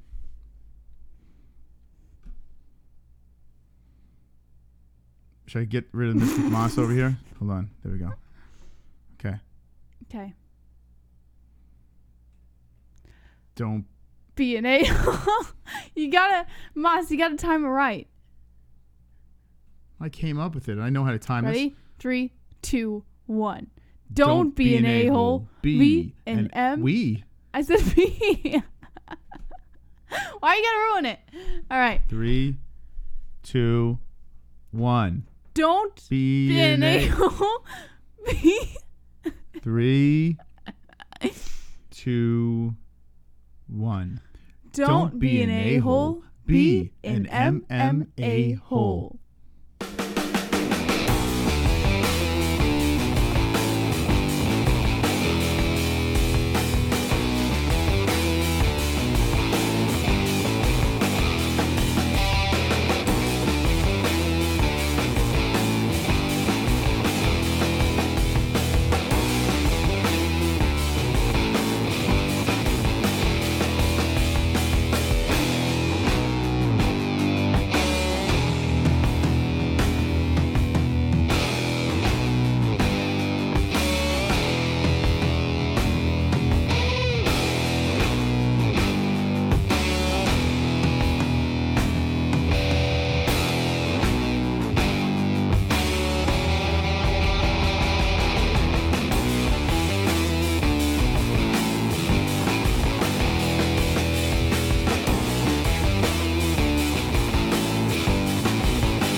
Acumen.